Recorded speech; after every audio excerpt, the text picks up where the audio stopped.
about that? Let's see here. Let's get this adjustment going. Let's go live.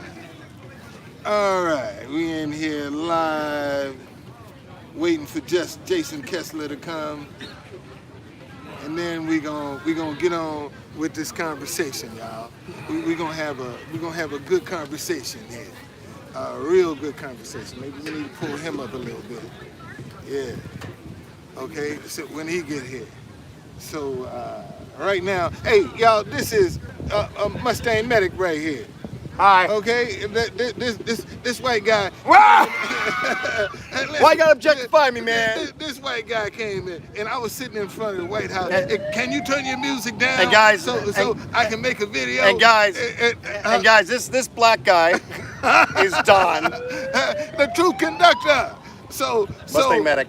So he gave me his card, and next morning I called him up and I said, hey Mustang, let's do a video on race. I said, okay, let's do it live. And he said, okay, let's go live. And so this is like our third? Might be our fourth. I don't know. I'd have to third check. or fourth video that we've done together. Well, a lot of viewers really like the dynamics that we have. So what we're doing? So we were sitting there. Let me tell you how it tripped him out. The last interview we did was sitting in front of the White House, and he said, "Man, I sure would like to talk to a white supremacist." I said, "I know one." He said, "You do?" I said, "Yeah, I know I one." didn't say it that way. I said I have not yet talked to a white supremacist. That's very different than saying I sure like to talk to a white supremacist. So what he was implying. So I said, listen, I know one. I said, Jason Kessler. Yeah, He said, who is that? I'm like, who's that? I said, the guy that organized the Charlottesville rally. That's who it was. And I said, say what? So I whip out my phone and I called Jason. I put him on speakerphone and I called him up. I said, hey, Jason. He said, hey, Don. He did. Yeah. You know, when I called him, he said, hey, Don. I said, what's going on, Jason? I said, man, we want to interview you. Not in front of the White House. Yeah, he did on speakerphone so I could hear everything. Yeah, he said, okay. And so we are now sitting here waiting for him to come. And I'm trying to That's what we're doing. I'm trying to turn my darn phone off. Okay. Technical difficulties. What's wrong? Nothing. I want to make sure this phone is off so it doesn't go off while we're doing the interview. Okay. So this is what we're doing now, man.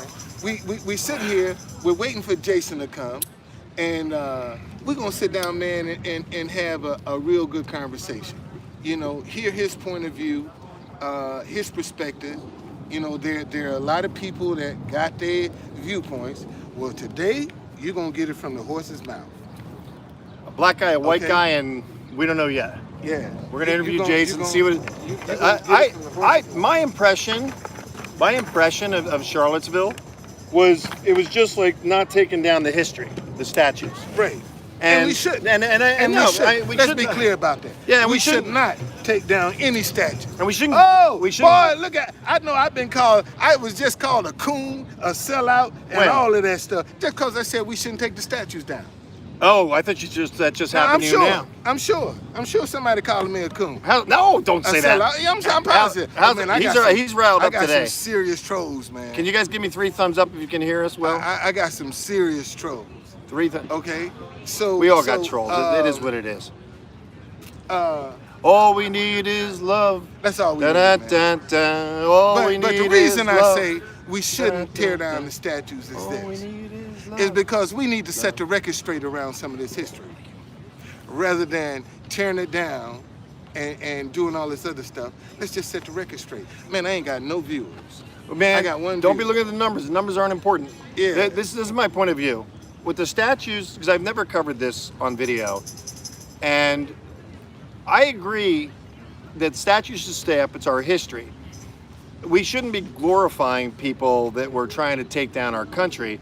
So the statues should stay up. They should just be historically correct, and we can show those statues. Set the record straight. Yeah, we'll just keep the record straight and say this was a Confederate general that fought in a war and da-da-da-da-da, then they were defeated. Right. Da-da-da-da-da. It doesn't have to, if it glorifies glorifies them, then it's an issue. Why we don't do that? I have not read the placards, so I don't know what they say. I don't know that. I have not gone there look at the. I mean, I haven't investigated. I'll have to investigate that. Right. See, and this is the problem, right here. Oh, your sign. You know what? Your sign. If you want to bring it up, Don. No, you, no, I'm. You good with the sign back there? Yeah, I'm gonna leave it right. It's gonna be gone once Jason sits down. That's okay. That's cool. They know who I am.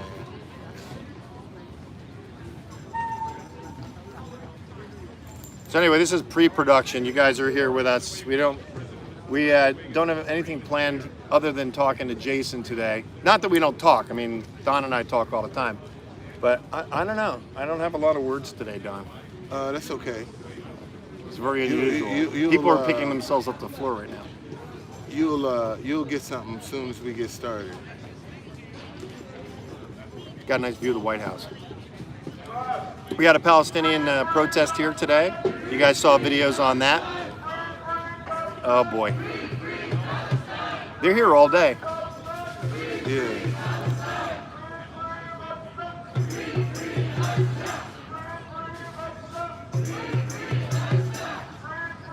And on the subject of smoking cigars, if I hit it off of the camera smoking cigars, then I wouldn't be who I am. You can tell your children that cigars are bad for you. This is a vice. I recognize that it's not great for me, but I really enjoy it. I find it really relaxing. I started smoking cigars when I was playing when I was playing chess when I was 21, and I never stopped. So I've been smoking for 35 years. I don't smoke all the time. Lately I've been smoking a lot just because I'm trying to relax. But we're good. Kathleen, you are awesome. You were very generous, and so were the two other viewers. I don't have your names right now, but I got your cards with your mail today, and I'm very grateful from my heart, helping us make the $7,500 budget. We're very close. We're off like about $500 right now. We got another 8 days, so we're doing good. But I really appreciated that. And I might have an advertiser that I might be promoting. We're in contract right now. It's gold. I believe in gold. So I'll probably be talking about that in the near future. And it will be a paid endorsement for MustangMedic, so that's going to help us out too. Everything helps. And we're also we're giving to people, but I'm not running around telling people we're giving to people, but we're being generous while we are doing this. Because God rewards the faithful, and I'm faithful. Faithful!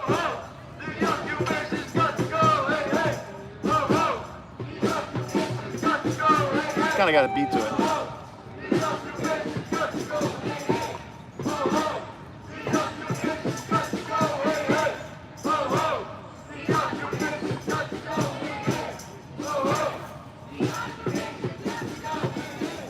What are you doing, Don? I'm trying to go. Why don't you put your camera near my camera? Why put it over there? Why don't you just put it like right next to mine? Wait a minute, hold on a second. Thank you to Don for having a bracket. I was missing a bracket to hold this camera on the tripod, this phone.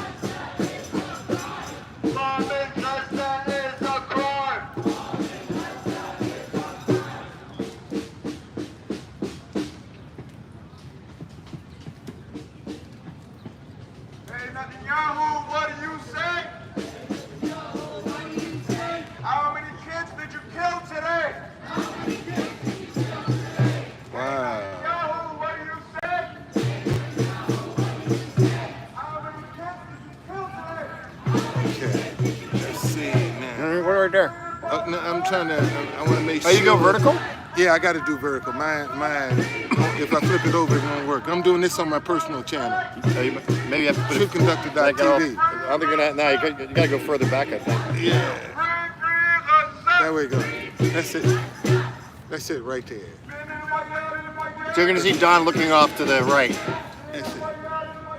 At his camera. It's a beautiful day. It's like 76 degrees, 78 degrees. It's probably 80. In the sun. In the shade is about 76, 78. Yeah. It's beautiful. Beautiful weather. I'm a weatherman too, Don. Are you?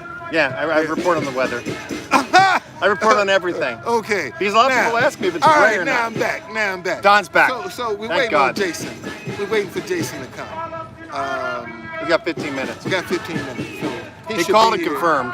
Yeah, he should be here any minute now. And man, we want to sit down and have some conversations. Man, did you hear this thing about Joe Rogan? No. Remember Joe Rogan he got this podcast on Spotify. $100 million podcast. $100 million podcast? On Spotify. And he just said that straight white men are being canceled by the woke culture. Straight white men are being canceled by the woke Well, culture. they are teaching everybody to hate us. The Lincoln Project, they're saying that the whole country is systemically racist, which is not true. You think it's true? Get speak your mind. Well. Because if you do say that, then you're calling me racist. No. I don't think. Well, there's good and bad on every side. I got a bad side. Okay, everybody got a bad side. Agreed. All right, and to say all white people are racist, that's not true. Well, systemic Okay, insinuates all. But let me say this. Now, here's the difference. All white people might not be racist. Okay, but all white people could benefit from racism. Well, let me say it this way. You see what I'm saying? Now that's a. Well, no, it's not true because I was homeless for 3 years. I didn't benefit at all for being white. At all. I did not benefit at all when I was homeless for 3 years. That's the good thing about being homeless for 3 years. It always kills that argument. Okay. Nobody treated me nice. Maybe a couple people. But still, And they were black. Still. What? But you got out though, right? By the grace of God. Okay. But I'm saying I didn't have any privilege at all because I'm white. At all. Sure you did. No, how? Sure you did. How? Where were you homeless? Santa Ana, California. Santa Ana, you had privilege. But because I was warm? Because Don, you're getting a little crazy on that one, man. You're a little. But no, seriously though, man. But wait. Let me get this. Let me just summarize what you just said. I had white privilege because I was homeless in Santa Ana, California. Santa Ana, California. Yeah, that's a stretch, Don. That's a stretch, man. I'm not buying into that. I'm not buying into that. I respectfully disagree. I tell you what. Now here we go. All right, show you.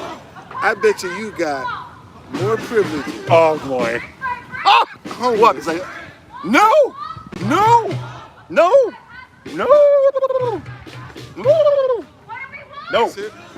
Come on. Man. Give me one. I was like everybody else. Nothing special. I was like every black, Mexican. There wasn't very many Asian people in Santa Ana, but it was predominantly Spanish people and some black people, a lot of homeless white people. If you're white and you got a backpack and you're in Santa Ana, you're probably homeless. Seriously? Yep.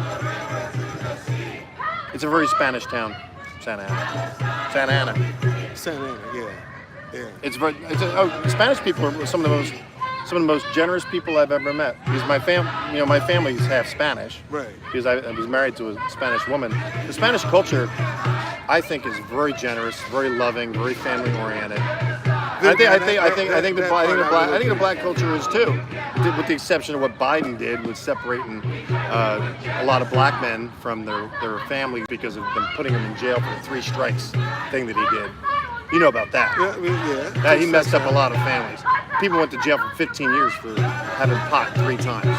Caught with pot 3 times. Okay. Like 15, 20 years. Right. I heard somebody with the... But why is that though? Because they set up a bill, it was 3 strike law. No, but see, you got to... See, this is the problem I have. Tell me. You have people that will point out what Biden did with that bill, but the criminal justice system has never been kind to black people, period. Well, I bet you I can find a bunch of white people that don't think it's kind too. No. Do me a favor, move in a little bit so you're close to the camera. No, seriously, because we got to be tight on this, or we're going to be tiny. Okay. No, man. There are. I mean, when you understand that the modern day police force is patterned after the slave catcher. That's the template for the slave catcher. Explain to the audience. What I'm saying to you. Still got to get a little. We got to get closer. Okay. What I'm saying is the modern day police force that we have right now, the template for that is a slave catcher. That's the template for the police department. And this is one of the reasons. It's a slave catcher? Yes. This is the reason black people are the only people in America that have to justify where they are, why they are where they are, even if they have a legitimate No. right. Secret Service asked me why. When I see them, they ask me why I'm here. They've asked me many times, is it built? Yeah, no, but I'm just saying you can go in the community. I just saw this. Oh, you're saying if you're a white guy walking through a community, you don't have. Oh, no problem. so if it's a predominantly white community and a black person is not of the communities walking through, they're going to ask. They got a problem. Well, and if a white person, I could take you right now to any black community in Washington, D.C., and you can walk around free will. But most black people are looking and go, what's this white boy doing in town? They won't say nothing. I had a bunch of people. No. They won't say no, in nothing. D.C., hear me out. Let me talk about my experience, okay? Okay. I was walking around and people were like, you're not from around here, are you? And they were all black when I was walking around. I'm like, no, I'm not. So that's the same thing. See, no, that's different. Because they're not cops? No. See,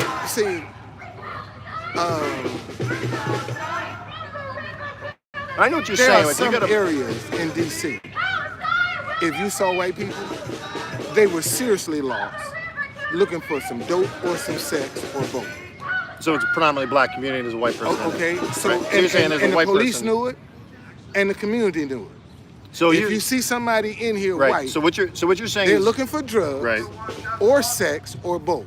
So what you're saying is that predominantly, if a white person's in a black community, the black people stereotype them. They're either looking for drugs or they're sexing. Both. So that's a stereotype. That's a stereotype. But that proved to be true. So what do you say? So all right, let's say you got a black person in a white neighborhood, and that could just be walking through. Right. And somebody asks, "Are you from here?" And he says, "No." Isn't that proven they're true? not going. No, they're not going. No, they ain't gonna ask you, "Are you from here?" They're gonna ask, "What are you doing here?" Well, we don't. Okay. You can't say that. You know what they're gonna say. No, I can tell you because we just had an example with that Jason is right there, man. Hey, Jason, yeah. You grew a beard, man. I've seen you clean cut. Yeah. Hey, man, this is good stuff. Jason, man, how you doing, man? Come on in, man. We in tight. We're live on here. Yeah. Okay. Yeah. Yeah. So what are you guys talking about? Are you talking about? We're talking about everything, man. We gonna sit Good here. to see you, John. Man, good to see you, man. How you been, man? Very well. You know, I listen, was just y'all. thinking. Listen, y'all. Listen, this is Jason Kessler. Okay, and I got to give this guy a prop because I invited him to take a Black History tour of DC, and he said, "No problem, I'll do it." Is a cigar body, Jason?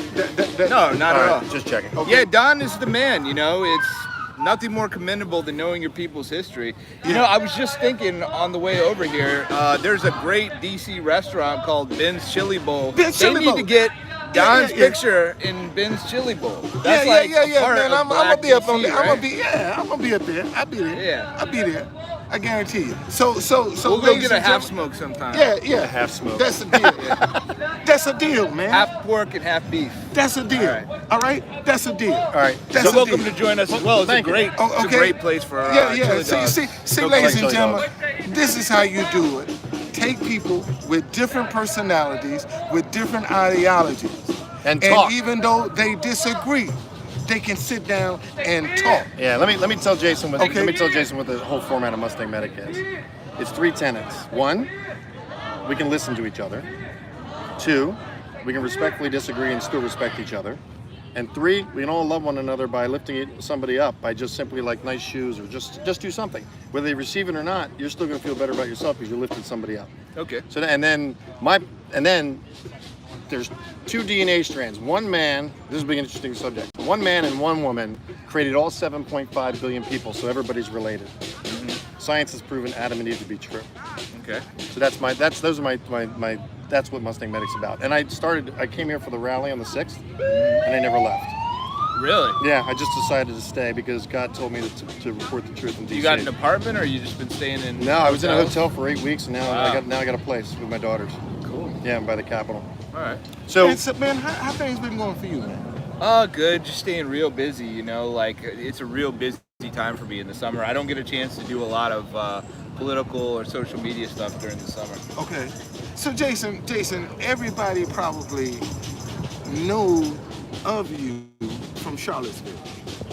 And I'm sure there are a lot of misconceptions about Charlottesville.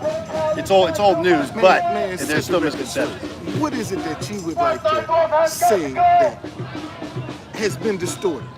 I mean, there's so much about Charlottesville that was distorted and people don't understand. There was a wide mix of people, you know, it wasn't just like one group of people. Like the media is always trying to say it was white supremacists and neo-Nazis. And there were some people who were there like that.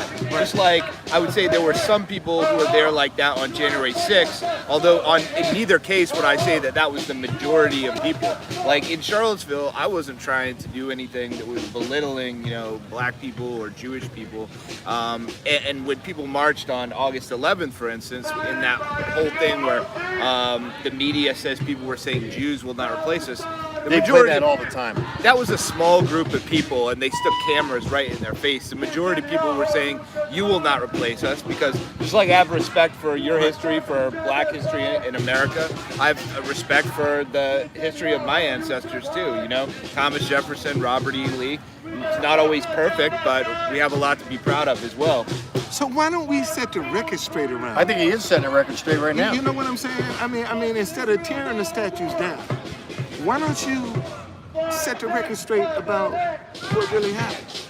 Well, it was a very complicated thing. I mean, you know, there are people from my side of the aisle, and there are people like Hawk Newsom from Black Lives Matter who've said the same thing, that Charlottesville was unlike any protest that they'd ever been to. It was the first time that the government didn't even try to keep the sides separated. They wanted the people to fight. And there was an independent review that came out done by a former federal prosecutor, Tim Heaphy, that showed how the chief of police, Al Thomas, was in the command center with the FBI, with the city manager, the head of the Charlottesville government, and he said, let them fight. It'll make it easier to declare an unlawful assembly. And it was that reckless behavior of the government that led to all the bad things, the violence. They wanted it to happen. Yeah, there was no need, even for people who I vehemently disagree with, like Antifa. You know, they still have a right to protest if they're actually peacefully protesting, but they don't have a right to block the entranceway to a venue and attack people on the way in. They needed to be across the street,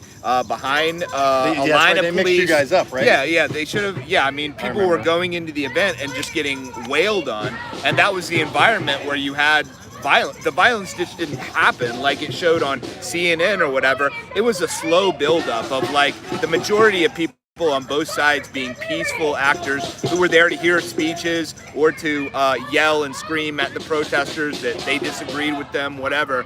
And the bad actors would start out slowly, like picking up rocks, throwing frozen Coke cans at people. And when they saw that the police weren't reacting, weren't trying to stop it, they escalated it to the point where you had the really nasty people, the really violent ones, come in with like canes and tire irons and hitting people over the head and breaking their heads open and awful things. And that definitely wouldn't have happened if the police had stepped in and tried to maintain everybody order. off. Yeah, which they normally do. I've seen a lot of protests here in DC, and they're all very careful to keep everybody and then apart. they would try to shift all that blame to you.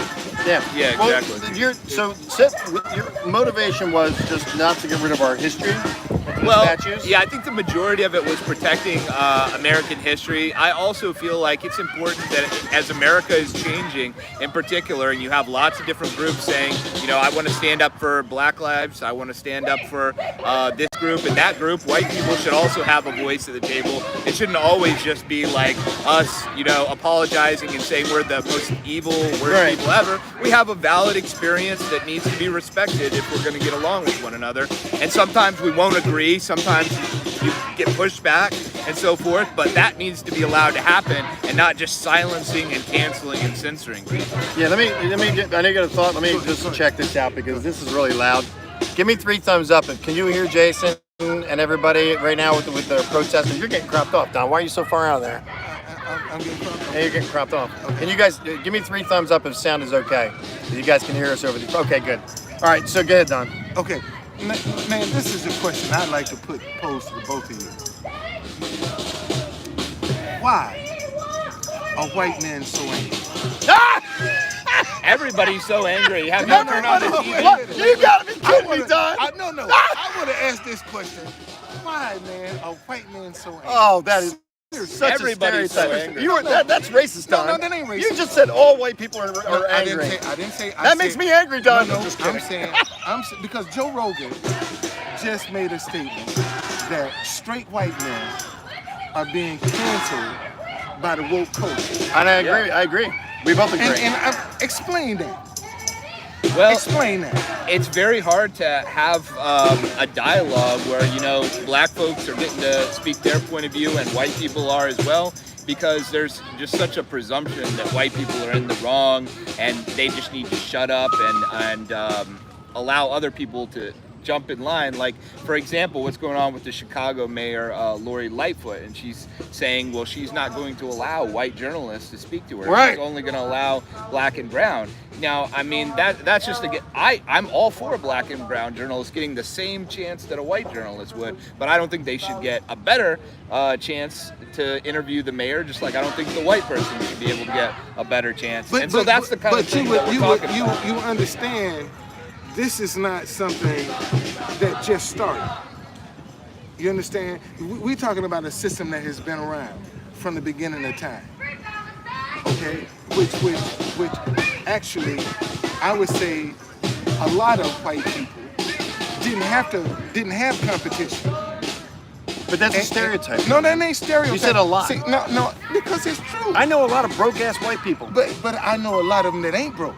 Well, you see what I'm saying? yeah, but I'm saying let me tie the point up. All right. See, so what I'm saying is that for the few that don't want to face competition, okay, realize that now you got some competition in the world. Okay, and because of the competition, you feel that you're now being discriminated against. Where before you never had competition. Au You see contraire. what I'm saying? No, seriously. No, man. let me counterpoint that. You've never had competition in the past, but now there is. And I'm wondering, is this the problem? That now a lot of straight white men find themselves in a competitive environment, whereas before they never had to worry about competition. I don't feel that way at all. Okay, but you're a minority. You're in the minority. Well, I'm an All right. evangelical, so What I'm a minority. what about the ones that do feel that way? Well, let me say this. Okay. Let's go way back. All right. The what is it? And by the way, y'all, see, this is one of them painful, ugly, uncomfortable conversations that we need to sit down and have. I'm comfortable though. Okay. Yeah, All right. I know. Affirmative action. Okay. When they established that, trying to make it fair, remember? Right. What they did with affirmative action, and I think they knew this was going to happen, is every black man or black woman that actually achieved what everybody else achieved was stereotyped to be less than because they got special privileges because of their skin color. And why did they need special privilege? No, but let me hear You me see what out. I'm saying? Yeah, but you're interjecting. I know you got energy, but hear me out. So it created a resentment to people that would be high achievers. And why should somebody that can't achieve as much as they are, why are they being picked by the color of skin? That started the ball rolling. Then there's been a focus and an agenda to divide us. We both agree on that. Black, brown, Right. white, pink, Right. blah, blah, blah, blah. So they're trying to divide us. So if you think about BET, right? Black Entertainment Television. Right. Imagine white entertainment television. Would that be embraced? Would you be okay with white entertainment television? We just have white people. But see. No, hear me out. No. But let me show you. All right. You don't have to have white Why not? entertainment television. Why can't I have white entertainment Let me tell you television? what, because the majority of the program is directed to white people already. Actually, that's just like somebody tell me, you know, Just sit at the hold ball. on. Somebody told me, say, you got DC Black Tours, right? Do we? No, this is the name of my company. Oh, the guy said, well, what if I said DC White Tours? And I said, you don't have to, because the majority of the history we're sharing is white history already. Yeah, but you gotta understand though, hear me out. Anytime we divide each other by color, I didn't know that was the name, I didn't even connect that name that you had as a business. Anytime we separate us by color, like for instance, George Floyd Square, where he died. Okay. Right? He died there, right? Okay. They put signs up for George Floyd Square. They had rules for white people underneath it. Is that racist? Well, is that racist? Well, first of all, black people can't be racist. Oh, Don, you are killing We me. can be prejudiced. Jason's just like, I don't. Well, let me clarify something. Are you saying that you don't think it's necessary to have a white tour, or are you saying you oppose it and you don't think it should be allowed? I'm saying the tours now are all white history. But do you not? You see what I'm saying? You don't so have are to, you trying you don't have to label it DC white But tour. would you be opposed to it if it did say that? If that's what they want. Because that's kind of the world that we're moving into. The world that I grew up in, when I was in school, we were taught to be colorblind and to just treat people based on, who they were as a person. Now we've moved so far beyond that where people are saying that's racist to be colorblind. So like if we're gonna do that and the Pandora's box has already been opened there, the next way to make it fair, if fairness is actually our end goal, is to make it so that white people can say we're going to have white culture festivals and we're going to have white tours, and to be clear, those shouldn't be tours where they're picking on people of color, and any white person who's cool having those types of events should be okay with a black person or a Jewish person or whomever holding their own events. But I think that's the world that we're moving towards. Yeah. Now, Okay, so let me ask you a question. That's true. Let me ask you a question. That is true. The majority of the history that we teach now in America is what?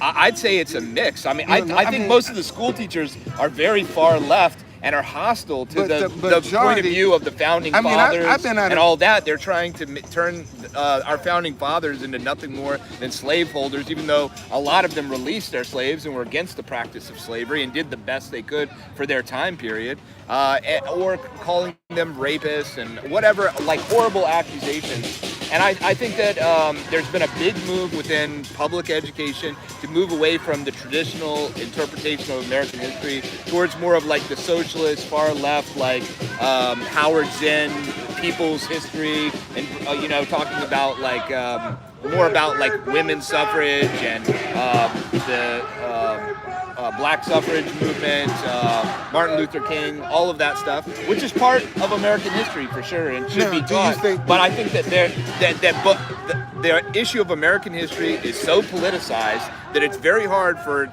teachers to just unemotionally say, here is our history, all of it, the good, the bad, and the ugly. They have to pick a point of view from the left or the right, which today translates into a very hostile sort of racial message.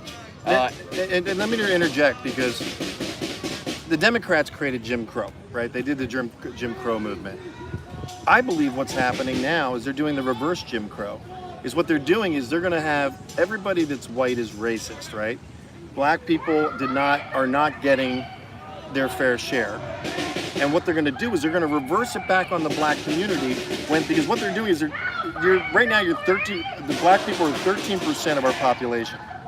And you look at cable, right? And you look at the commercials that are on cable, almost all the channels, it's almost predominantly black actors and people, right?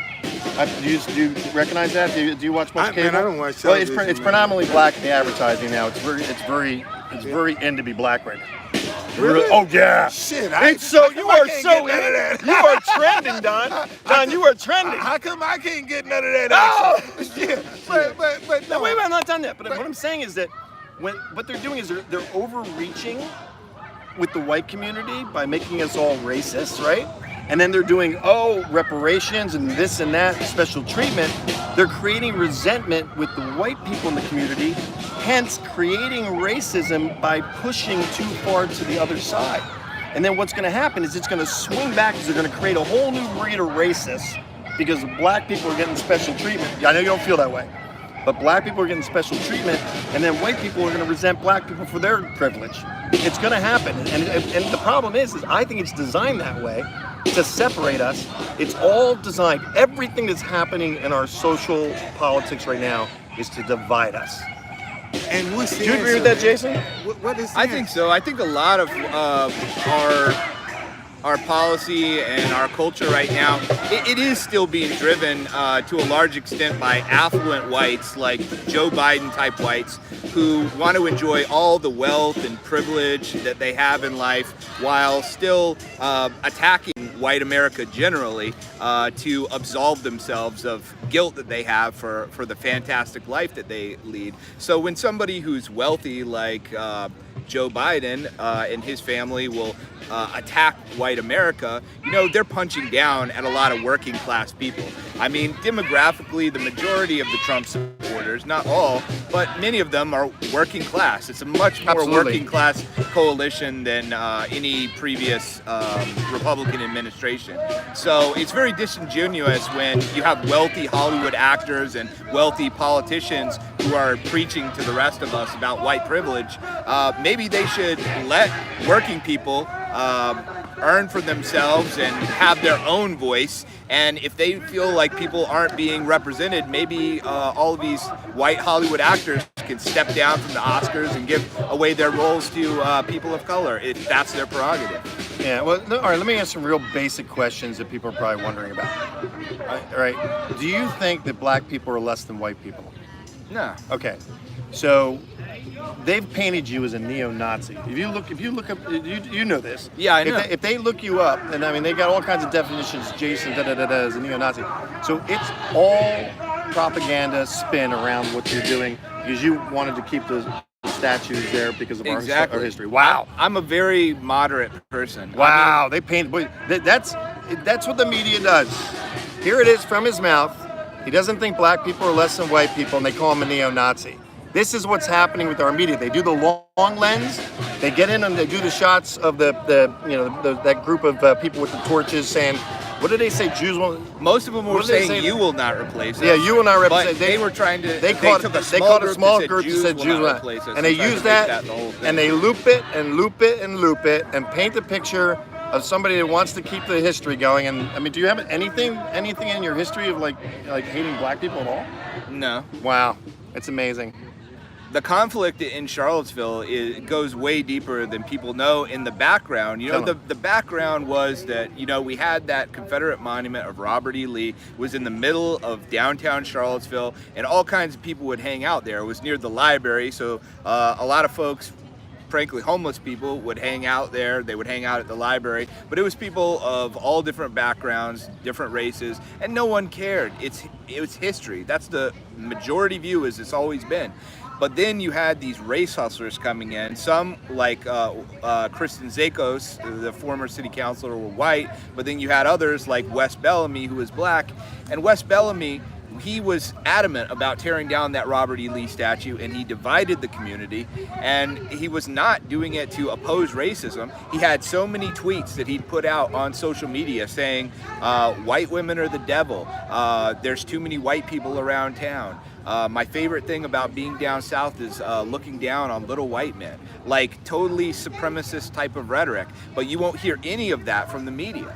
So there are two sides. There are people who are very racist on both sides in this country, but the media only wants to portray it one way, and so then they want to muddy people based on more extreme people. That's something you'll always see is they'll try and take somebody who says something offensive or controversial and say, oh, well, here's them in a picture with this other person. So this other person has the same views as them.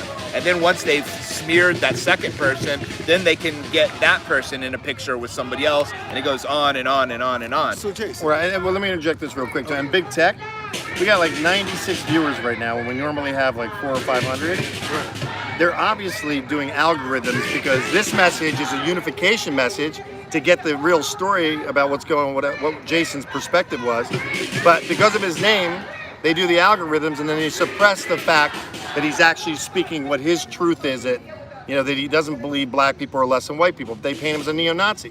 And then what big tech does, if this video even stays up, is that this is not the message that they want to hear. They don't want to hear unification. Everything in our social media, I don't know if you guys agree, is designed to divide us. We must unite. We outnumber them, and we need to talk and listen. And I know it sounds corny, but we need to love each other, and we need to respect each other's points of views. You have to search out at least 8 sources of what you're looking for nowadays, because everybody's got an agenda. And then you've got the algorithms that are killing us right now. But what's your Twitter handle? I'll tweet it out. MustangMedic. Oh no, Twitter? It's Weeding William. It's backwards. I don't very rarely use Twitter. Jason. Oh, you're not on Twitter? I'm on Twitter, but it's Weeding Jason. William. I can spell it for you if you want me to. W-I-E-T. W-I-E-T-I-N-G. And then William. W-I-E-T. Want me to type it in for you? Sure.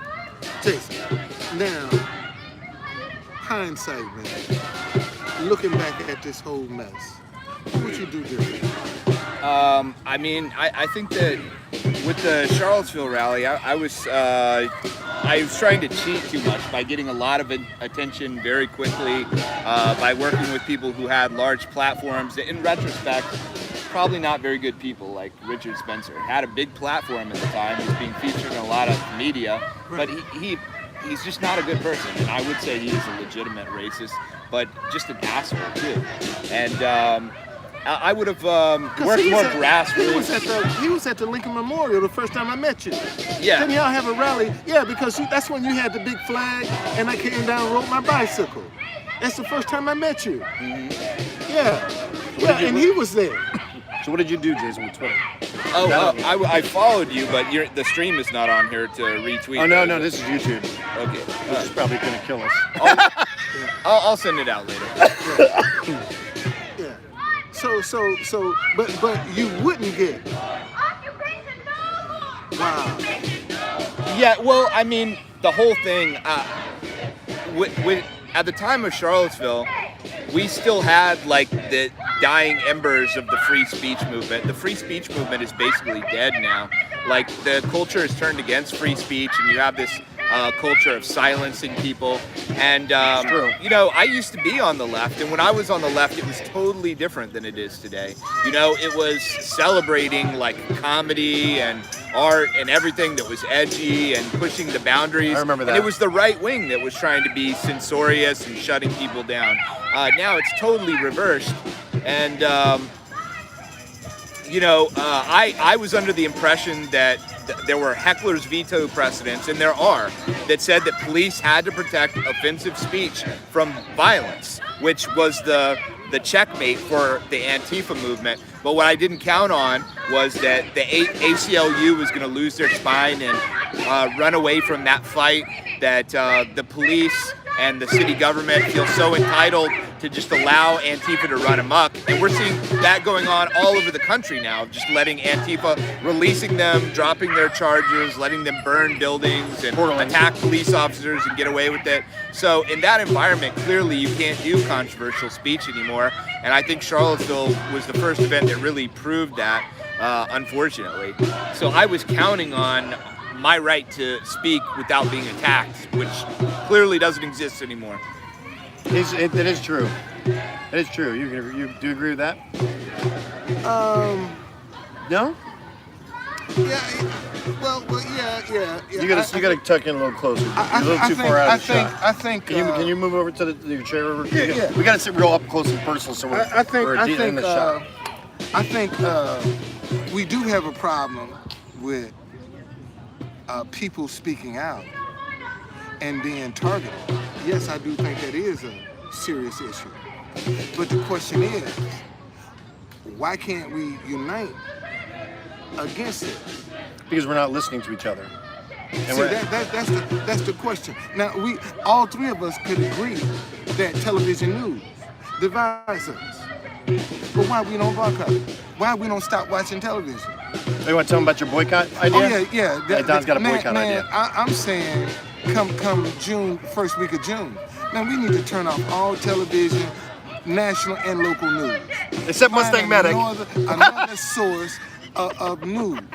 Don't watch it on your tablet. Don't watch it on your computer. Okay? Because they need you. You don't need them. News is so bad right now, they don't even have to put any bait on the hook. All they got to do is throw the hook in the water, right, and you're going to jump on it. And since, at least with fly fishing, they give you a camouflage. Right. They don't even camouflage it no more. Right. And now that Jason was connected with negative people, because they created a bad reputation around him, they're going to attack me with it, and the cycle goes on. But I totally expect that, because the people don't want unification. They don't want to hear. They want to hear a soundbite and they want everything to support the point of view that they've already got. I know this. I speak to a lot of people that already have a point of view. I can show them a fact. But we got the tunnels are empty. This right here, see, this is what I want people to see. This is a start. Okay, this is a beginning that will change, that will grow. And these more people need to sit down in the community and get somebody and say, man, let's sit down and talk. Right. That's why they're enjoying, Jason, what they're doing, see what I'm saying? they're enjoying Don and I talking, because Don comes from a perspective, like he's talking about, before you came up here, we were talking about a black man getting stereotyped in a white community and a white guy getting stereotyped in a black community. So you said white people get stereotyped as picking up drugs. Right, see. Picking up drugs. And there are 4 areas in D.C. Oh, okay, we're going to talk D.C. 10 square miles. Sursum Quarter, over in North Capitol. All right, they tore that down. Potomac Gardens, Barry Farms, and Clifton Terrace. Those 4 areas in D.C. back in the day when we were like the murder capital of the world, if you saw white people in them 4 areas, they seriously lost or looking for some dope, some sex, or both. Okay? That's not now. Things are different now. People don't go out into the streets for drugs and prostitution. Yes, they and do. stuff. No, they get all delivered. Yes, they do. No, all that shit is online. Man, you still can catch that stuff on the street. You're talking 25 years ago. Yeah, Well, but now it's it's a whole, everything now is under the rug. Yeah, but I don't know about that, because I think that what that is that's a perception saying it's under the rug, because I've been here, I've been in New Jersey for a number of years, in California, that's it's a liberal place. I've met maybe one straight up racist. I'll give you my one racist story that I've run into. And I was in a mixed marriage, right? I was at a country store, and this guy says, we need to get rid of all those damn, you know what I mean? And I was like, and my daughters are in the car. My daughters are mixed, obviously. My daughters are looking, and I'm like going, well, alrighty then. And I walked away from him, right? Because I wasn't even going to engage him, because he was so impassioned in his racism. But that's it was a white guy, one person. The Lincoln Project is teaching children at a very young age now, and it's being put back into the schools. Hear me out. It's being put back into schools that's saying white people that aren't acting racist are subconsciously racist, and they don't know it. They're teaching our children to divide us now, and straight up, 13% is the black population. What I'm saying is they are going to reverse it. They're going to create all this resentment with white people towards black people because they're overreaching, and I think they're overreaching. And then it's going to create more racism, make the country more racist by pushing too hard to say, look, I'm black, so I deserve special treatment because of the past. I understand the past was bullshit, and there was terrible racism. I know the history. You probably know more history than I do. But what I'm saying is that like we talked about, we now have to be present day where we are, and be here now. Well, see, because if we keep going in the past, we're going to create more resentment. I think your battery died on that one. Oh, that's me. Okay. Yeah. But It's a wrap. Listen, I only do YouTube. But at the moment.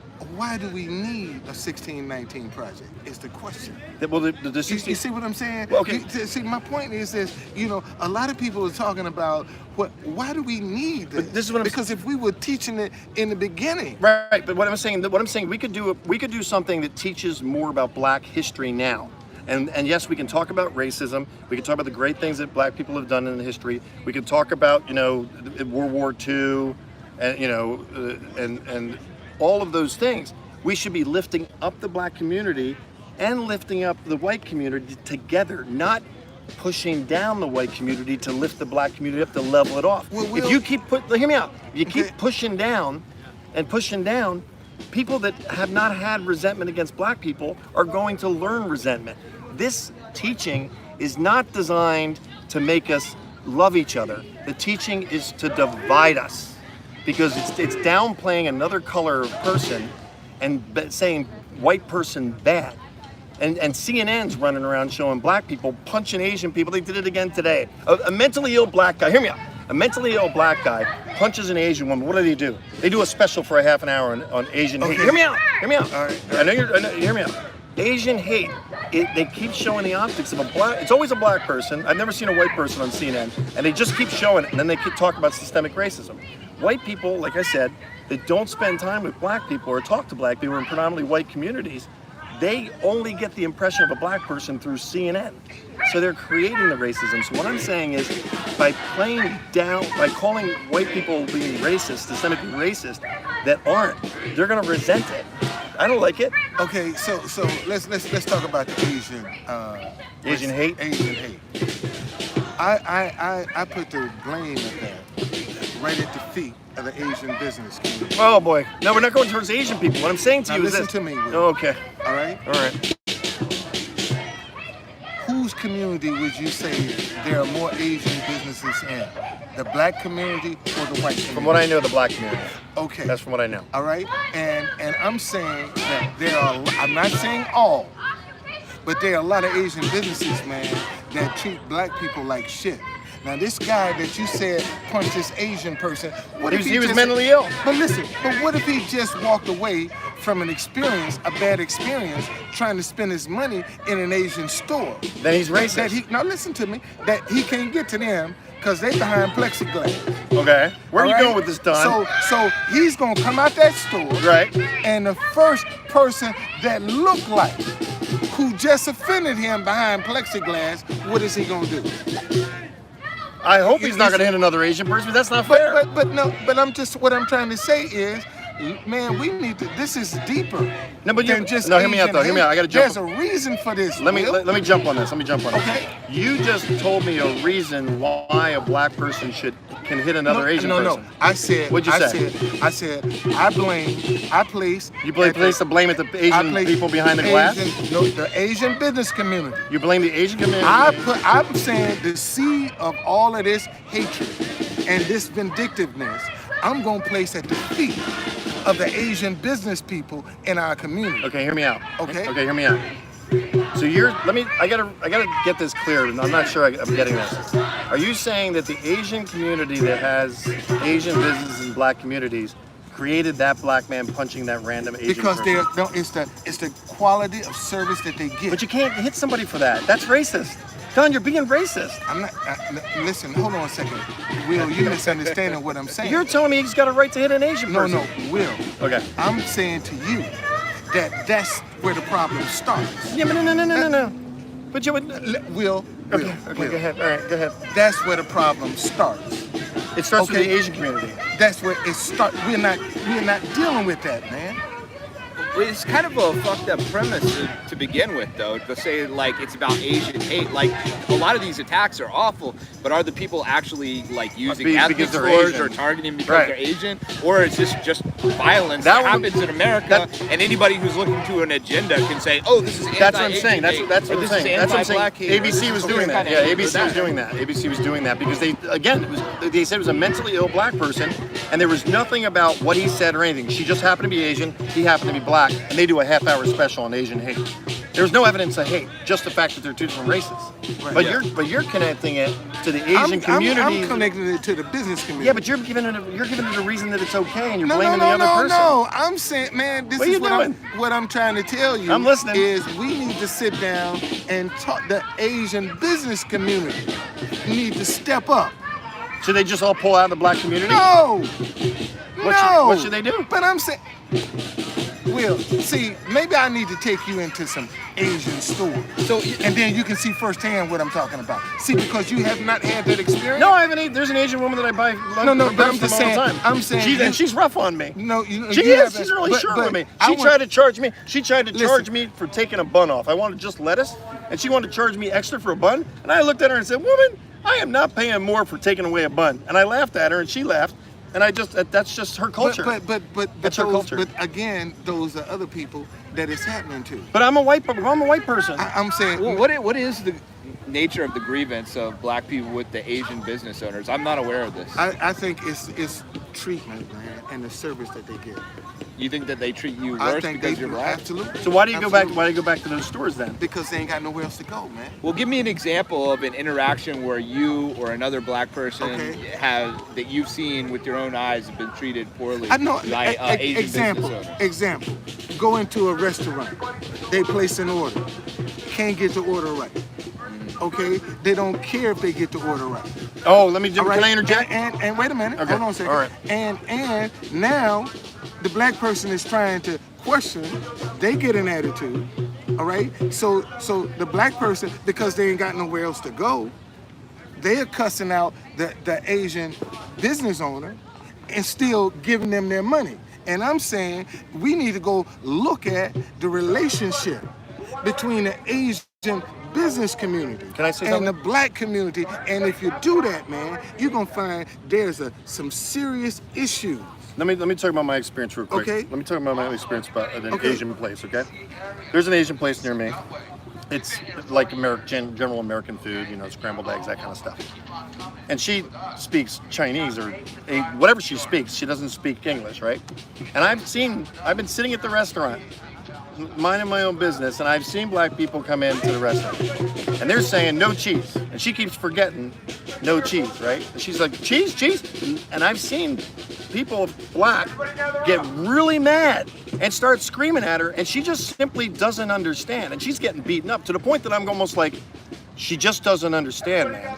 So what I'm saying is, people are carrying this in their DNA, and they're creating. I'm not saying all black people are doing this. Hear me out.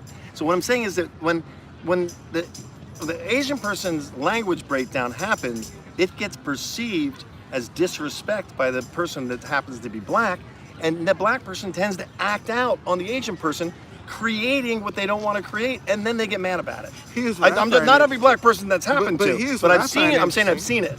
Here's what I find interesting. They don't make mistakes counting that money. Oh, come on now. Okay? That is so racist. No You're speak being so English. racist. No speak English. Don, wait. But boy, Wait, you don't Don, make no mistake Don, counting I that money. I just want it for the record. We got Jason Kessler sitting here, Okay. right? You And don't he's make a no white guy. mistake counting I'm that Mustang money. Medic white guy, and you're the black guy, and you're sounding They racist, count. man. You're sounding racist right now. I can't be racist. Ah, don't say it. I can't be racist. Don't say it. I can be prejudiced. Oh, I God. can't be racist. There's Black no- people can't be Oh, racist. that is y'all. so much crap. Y'all, So racism much- run things, Oh. man. Racism is in charge. You're killing me, Don. Black folk can be prejudiced. They can't be racist. Don. But Okay, one thing Don. though is that white people now are so afraid of being called racist. Racist. And, like, with the rules are enforced so hard on us that, you know, I mean, I'm not saying necessarily what Don is saying is. I think part of what he's saying might be true, and so like. Black people are still able to talk a little bit more liberally and freely about race in a way that white people aren't, and so they can hit on some truths that we can't. I do think there is a thing within the immigrant community of pretending not to understand English conveniently, you know, especially when it Right, comes but to they money. count. They That never get part the of it, money wrong. I will agree They with. never get the money wrong. I want to say this is really You funny. know what I'm saying? Yeah, They can't- we're they talking can't- about being no speak racist, English. and Jason's the one But trying they to build a can't. bridge here. They don't never make a mistake with this, buddy. See? They count We that are- money. we are breaking Try to it. cheat them and see what you'll I- get. I- Oh no, you owe me more. You owe me more. Don, just for the record, I think you said a couple of racist things, and that's all I'm going to say. No. I've said a couple of prejudice things. Oh, man. that is okay. All right, let's go. there. That's free speech. all right. Even if what you said was technically racist, that's free speech. And Absolutely. That's, Right. the beauty I'm of just America. calling it out. That is the beauty and of America. let me address something. Now you say that, This is that great white stuff. I hope people this doesn't get shadowed. can't say anything because they might be perceived as racist. See, I can tell the truth about something that's going on in the black community, and I'm a coon. No. Or I'm a sellout. I'm an Uncle Tom. You see what I'm saying? Yeah. When I say, man, you know, yeah, we got some isms in our black folk got shit in their closet too now. We dysfunctional as fuck as well. Okay? We got some dysfunction. All right? And when you talk about that, see, that I can be labeled, oh, look at him, he cooning. Because I'm sitting with two white guys saying it. So there's no difference Yeah, but from you. You know, you get it from one end, and I get it from the other end. And what I'm saying is Okay. that everybody, understand. yeah, and everybody's perception is their reality until they listen and they can actually change. If they don't listen and they don't talk like we're talking, they're never going to grow. Therefore, the division's going to grow. And if they keep teaching kids, young children, that they should know that they're racist because they're white, it is going to create so much racism. What they're saying with the Lincoln Project is how they're going to make it fair and equalize it, and they're creating racism, and I'm saying they're doing it intentionally. They're doing it intentionally. They are doing it to divide us under the umbrella of we're going to make it fair because we love black people, and they don't. The Lincoln Project, it's got a whole agenda to divide us. They want us fighting each other, and they're going to keep spinning stories about somebody that, you know, like Jason, who starts something about keeping our historic monuments. Yeah, I mean, you're open to, like, if the plate said that the guy lost, right, and the Confederate people lost the Union or whatever it says, it's just historically accurate on the placard, right? We still keep our history. Yeah, we should keep. We're not trying to change history, but and you're right, Don. In the black community, the history of the black community is not well taught. It's not well taught, and it needs to be added to. So what I'm saying is, I'm for reform in our schooling, but it should be to lift black people up. It should be to lift white people up, and it should be all the history. Little white kids need to learn about amazing black people, and little black children need to learn about amazing white people, and we need to lift them up, not push one down. But if the truth be told, man, the root of racism is hidden in the flawed American history that we teach. Well, that's where the root of racism is hidden. And until we correct this flawed American history that we teach, ain't nothing gonna change, man. Well, I'm all for you doing your best to get black history, black American history out to the people. I think that's a completely noble endeavor. I don't necessarily agree what you were saying earlier that there's some history that's just white history. I think that white Americans have tried very hard to incorporate black people into the general tapestry of America, and like those founding fathers that a lot of people like with BLM and Antifa are saying are just racist and slaveholders or whatever, even though they released their slaves. You know, we don't celebrate them because they were white. We celebrate them because they came up with certain ideas that we're enjoying right now, like free speech, freedom of assembly, and people are attacking those things when they attack our history. Like, it's not necessarily important that the founding fathers were white per se. The important thing is the ideas that they were representing. And so when people are attacking them and saying we should turn on them because they're white racists, they're also attacking those ideas of free speech and assembly and due process, all the things that we care about. So how come we can't divide the two? What do you mean? What do we need to divide? Why we can't separate, the difference that, okay, if this is about not attacking free speech and you gotta talk louder. You see what I'm saying? How do you got a division going on there? I think there was a lot of people who are trying to teach the history of the founding fathers who were European American people, and to teach the black experience. Like, I went to Mount Vernon a few weeks ago. It's great. They have an awesome museum in Mount Vernon. But for people who want to learn about the black experience, they have the slave areas that you can go to. There's a piece. Mount Vernon, Virginia. Okay. That's the former home of George Washington. Yeah. And so you can go and learn all about the life of George Washington. You can learn about the day-to-day life of the black people who lived on his plantation, the slaves. So I think that people are really trying to grapple with, the difficult history that America has, and the great history that we have. Yeah. I mean, like, that's the whole point about George Washington and those folks. They were moving us away from authoritarianism, from the monarchy, towards a system of individual liberty, which has allowed us to have the conversations that we have, and have allowed black folks and other people to be able to protest for their rights and organize for their rights. Twitter is not working in the park. Okay. I can't get no reception in here. It's not because you're black, is it? No. It's just. Obviously, I'm not afraid of being called a racist because I'm not racist. I don't even need to say it. Who cares about the mere fact that, one, this is probably a historic moment right here for all three of us. I mean, seriously, that we can sit here. I don't think this has ever happened, man. Especially in D.C. I know it hasn't. Where black men and some white men sit down and talk. I know this hadn't happened, especially on social media. Yeah, I can't remember seeing it. You see what I'm saying? And this is what we need more of, man. We're not going to agree with everything. We're not supposed to agree with everything. But we can sit down and talk with one another, you know? And this is where it starts, right here. Okay, and some of this, you know, right now we're comfortable, you know, we're laughing, but I'm sure if there gonna be times where all of us gonna be uncomfortable with the conversation, okay? But that's the reality of how it is, and this is where we have to start, ladies and gentlemen. And I would encourage y'all out there watching to do the same thing, man. Get 2-3 people together with different opinions and sit down and talk. Why don't y'all do the same, do like us? Sit down and talk. You know, and if we can do more of this, then we can switch the narrative on what the news is trying to sell us. And we need to get on a format that's not like trying to stop unification. That's part of the problem we're dealing with. I mean, I don't agree with everything he's saying. And I'm sure he don't agree with everything we're saying, but we can still sit down and talk to one another. This is what I'm trying to get you to see, man. I agree that the whole system is set up to keep us from having a conversation with each other, which is the way that you're going to work out problems. I saw somebody in the comments say, look up Jason's Wikipedia.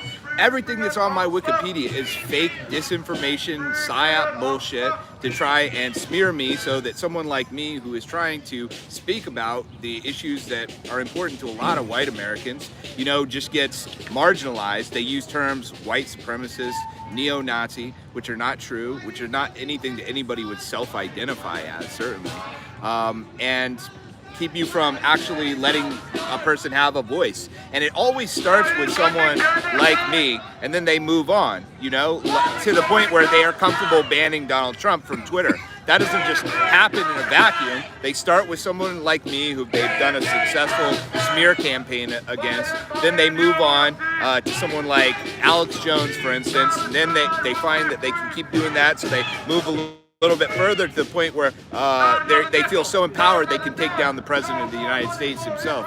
And you know, you can't, if you want to resolve the racial issues in America, just have Black Lives Matter and a bunch of self-hating white people on CNN, like, agreeing with one another. You need to have somebody who actually disagrees and says, hold on a second, white people aren't that bad, we have a perspective here, here's what it is. And you can vehemently disagree with that person or whatever, but when you start booting them off of social media, when you start, like, treating them differently in the court system, like racking heavy charges against people based on whether they're conservative or white versus whether they're black or to the left, then, you know, it's gonna create a chilling effect. It's not gonna make the problems in America go away. It's not gonna make white people and black people and Jewish people get along better. It's just gonna create resentment, and it's gonna be simmering under the surface instead of being out in the open where people can talk about things and say, hey, I kind of see your perspective on this. Maybe I'll rein some of this stuff in. I think it's intentional. I think it's totally intentional. I think the whole thing's designed to separate us. I mean, it's not like they actually think they're doing good. They're intentionally dividing us by spinning it. And I'm, you know, my point of view is like, God told me to be a unifier and to give everybody a voice and to listen. And if we all decide to take that on, to start to listen to each other, once we unify, that terrifies them because we outnumber them. We have to flood the gates in the midterms and also 4 years from now. And that's obvious because of what went on, which I can't say because we're on YouTube. But they want to divide. You have to choose to talk to somebody you don't know, compliment them, and just get into conversations with people. You'll be happier you did because we've been isolating for the past year. You'll start to learn different perspectives. Like I'm learning a perspective about Jason now. I didn't know what his perspective was. He doesn't feel like black people are less than white people. So, and I would think neo-Nazis think that. Hitler definitely thought he wanted blue eyes and white people only on the earth. That's not what he is. So obviously, it's spin. He has to deal with that. But we got to give everybody a voice and find out the truth from the person, not from what they are saying or what Wikipedia is saying. Wikipedia, everybody can put stuff on there. I haven't seen my definition yet. I'm sure it's coming. But once you get to like the awareness that Jason has, the hate, I'm seeing hate, and I've only got like 169,000 people, and I'm seeing people hating me, and all I'm doing is saying, let's unify.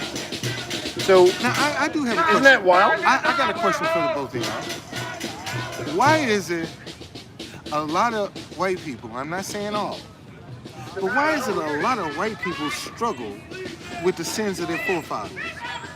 What do you mean? What do you mean they struggle with it? They don't want to accept the sins of their forefathers. Well, how far back is that supposed to go? You know, I mean, black people, Muslim people have had slaves in the past as well. Yeah, and actually the first slave trader was black. I mean, the first slave owner in America was a black man. Really? What was his name? Oh, I don't have his name. I'll get it for you. Okay. I think almost every person You don't in know that? America, at least, and probably in the first world, agrees that slavery Give that name is for- bad. No, Why can't we just start with that? Get the instead name of- for me, guys. Give me the, Okay. the first black slave owner What that owned I'm black. asking is, like, especially today, you'll find a lot of white people say, I wasn't there when that happened. You know, that's in the past. And even then, you're just assuming, oh, well, this person has white skin, so therefore their ancestors held slaves. Most working class, Oh, that's a good poor point. white people No, did not have no, slaves. that's a good a very point. small percentage of wealthy landowners who own slaves. Okay, It's a good point. okay, but okay, let me give you an example. Like here just in DC, it was against the law to get an education, and it was against the law to carry a gun. And we don't agree with that. Okay? I'm assuming he doesn't agree with it. I don't See what agree I'm with it. saying? I don't That agree was with the it. law. He doesn't agree with it. But that was the law. But we don't agree with it though, as white Okay, people. so what I'm saying is there were laws, there were stipulations in place. Okay, that for whatever reason, They're they're wrong. there. They were wrong. And I'm just saying, I find that when it comes to, especially now, I think the white community is missing one of the greatest wealth transfers in the country by not giving black folk reparations. I think they are missing one of the greatest wealth transfers because if they give black people reparations, all they're gonna do is spend it. Give But it that's a right back to stereotype. them. You're Man, stereotyping. that's true. Black people save money. Come on now. We're the biggest consumers. No, We're the biggest consumers in the you are world. stereotyping. I, as a white person, I'm offended that you're being racist against black people. No, that's true, man. But that's a stereotype, man. A dollar, That's a a dollar. stereotype. I no, think no. I think that No. he's probably on the It's a average stereotype. right. Of course, there are many black people who love saving money. There's all kinds of I've people of seen any lots kind of of that. race. I've seen- But But he's we're the right. There is biggest a huge consumer culture in the black In the black Sure. community. They love sneakers, cars, lots of material goods. They'll white stand in people line do too, about. though. They'll stand in Of line course. about I mean, a pair I of Jordans before they go to a PTA meeting. I'm just always careful whenever I say most people because you don't know that. You can't. We're not polling everybody. Like we're You have to talking be like careful about most people. statistical averages. I think think so? Right. I don't think it's not an absolute rule, but statistically, Statistically, on they average, spend I would say money? it's right. Yeah. I think they do That's like one of the greatest consumer wealth tra- culture. That's what I mean, because If you're black and you're watching this, do you agree? No, Give seriously. me 3 thumbs up It'd if you be agree. one of the greatest I mean, you thumbs look down at if the you difference disagree. between, like, you might say white music, like rock music, and hip hop culture.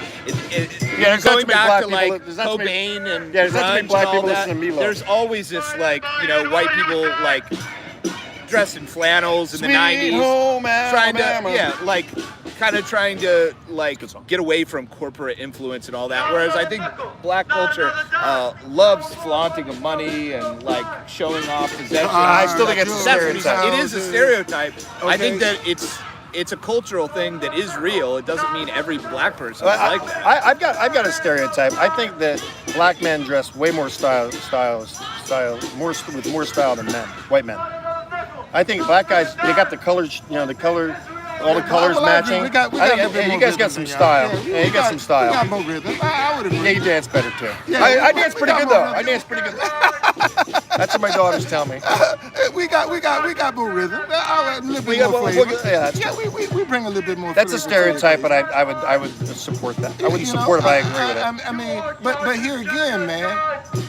At the end of the day, it's still gonna come down to right and wrong. At the end of the day. Well, how does Right is how does right, wrong is wrong. Go ahead. And right now, right is wrong and wrong is right. This is the culture we live in now. Right, but Right is wrong and wrong is right.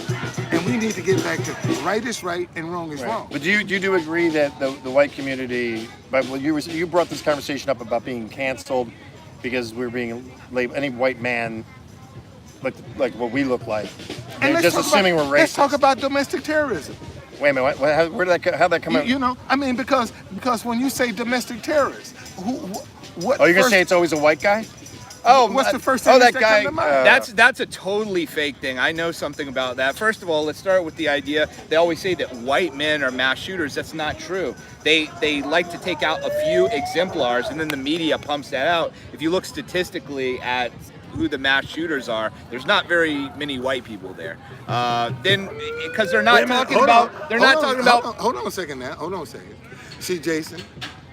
And when they talk about like racially motivated violence Jason, or whatever, Jason. like that whole thing that they're trying to push that white men are the new terrorists is totally fake. It's being pushed by left-wing, racist, self-hating white academics. And one thing that they do is they'll take, for instance, like a lot of the supposed white violence, they're talking about like white prison gangs who aren't even political. You know, those are like drug runners and gang members. And they're trying to make that seem like these are like white supremacist political people or whatever.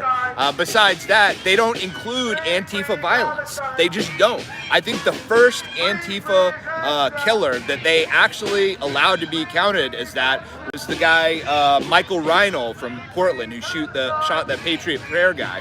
And to this day, if you see any interviews with counter-extremist researchers, he's the only one they'll count. But what about Connor Betts? Connor Betts is a mass shooter who killed 9 people in Dayton, Ohio. He was an Antifa counter-protester prior to that. He was in interviews, in videos, going and protesting at Ku Klux Klan rallies and other far-right rallies. He was absolutely an Antifa, and he shot and murdered 9 people, injured dozens more, but they won't count him. That's just one example. In Portland, you had this psycho, I don't remember his name. He drowned himself in bleach after killing his girlfriend, and he had this weird fetish where he got his girlfriend to sign a consent waiver that it was okay to beat up on her.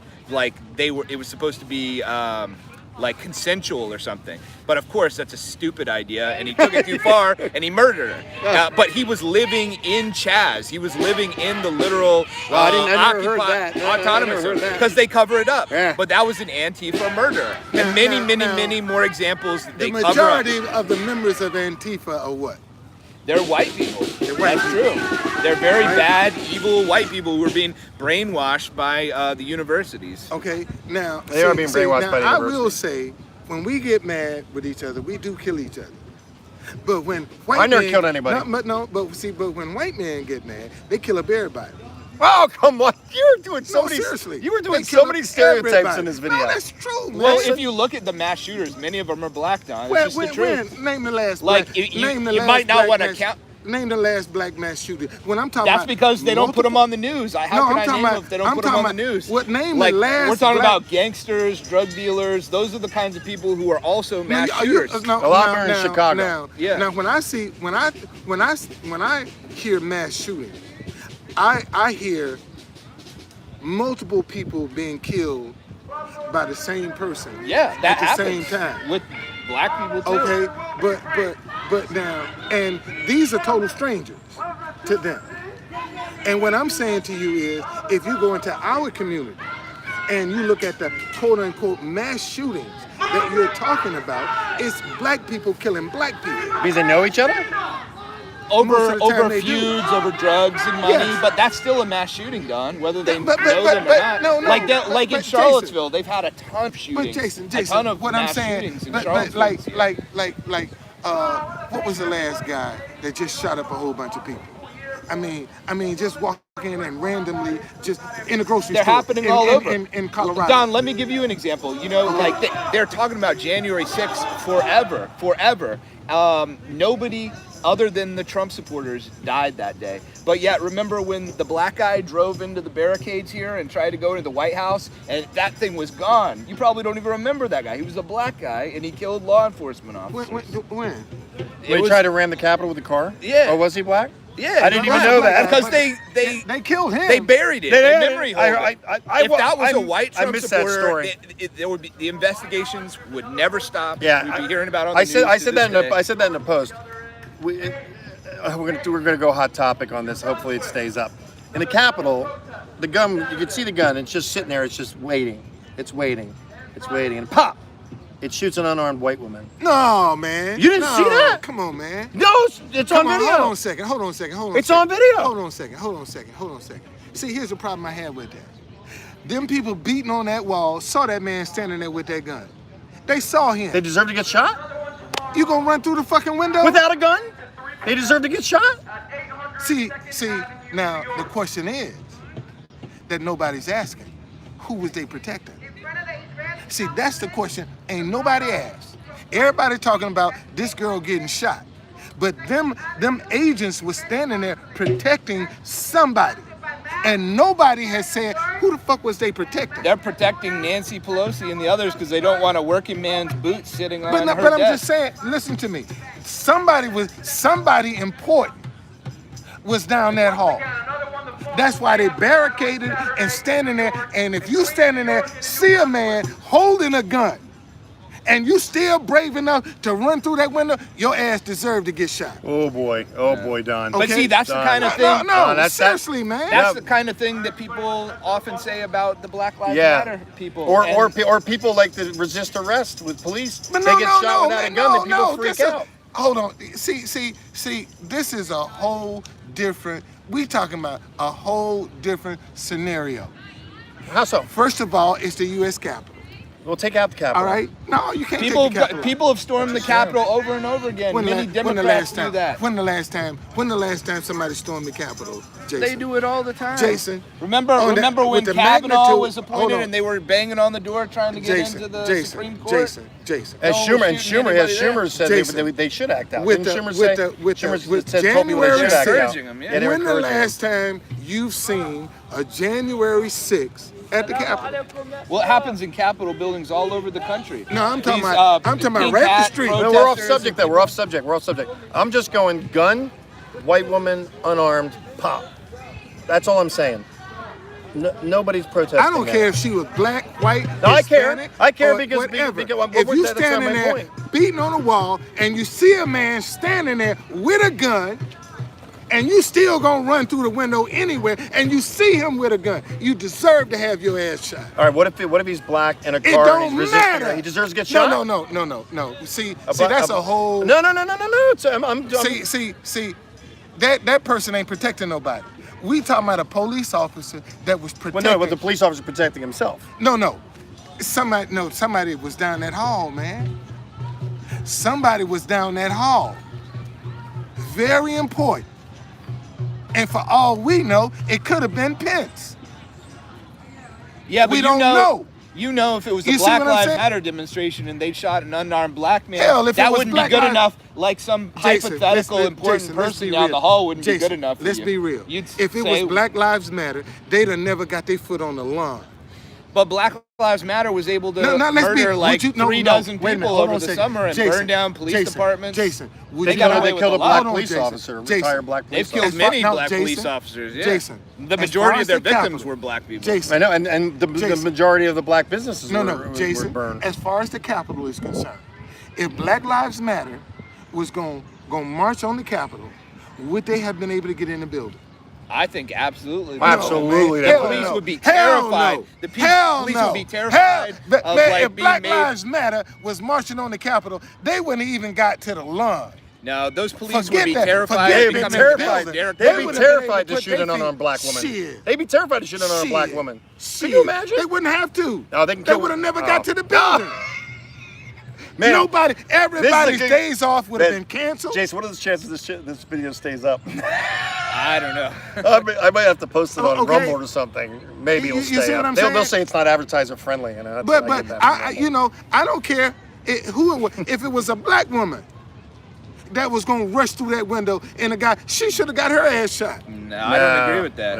No. And by the way, there were a lot of black people there too. Not many. I mean, it was majority white, but there were Asians, there were blacks, Yeah, there were it wasn't many. Hispanics. And notice the few I black don't know that what you mean was by there. many.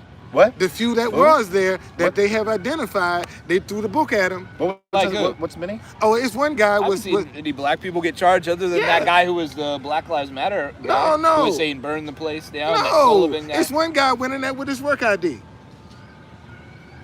The guy who went on CNN, right? No, I don't know. They had a picture of him with his work ID.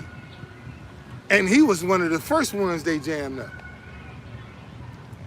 I don't know about that, but I don't think they've been throwing the book at black people in particular. They've been Okay. throwing the book at everybody there because of their political ideology. If it was a black woman getting shot unarmed in the Capitol, they would have burned the Capitol to the ground. No, they wouldn't.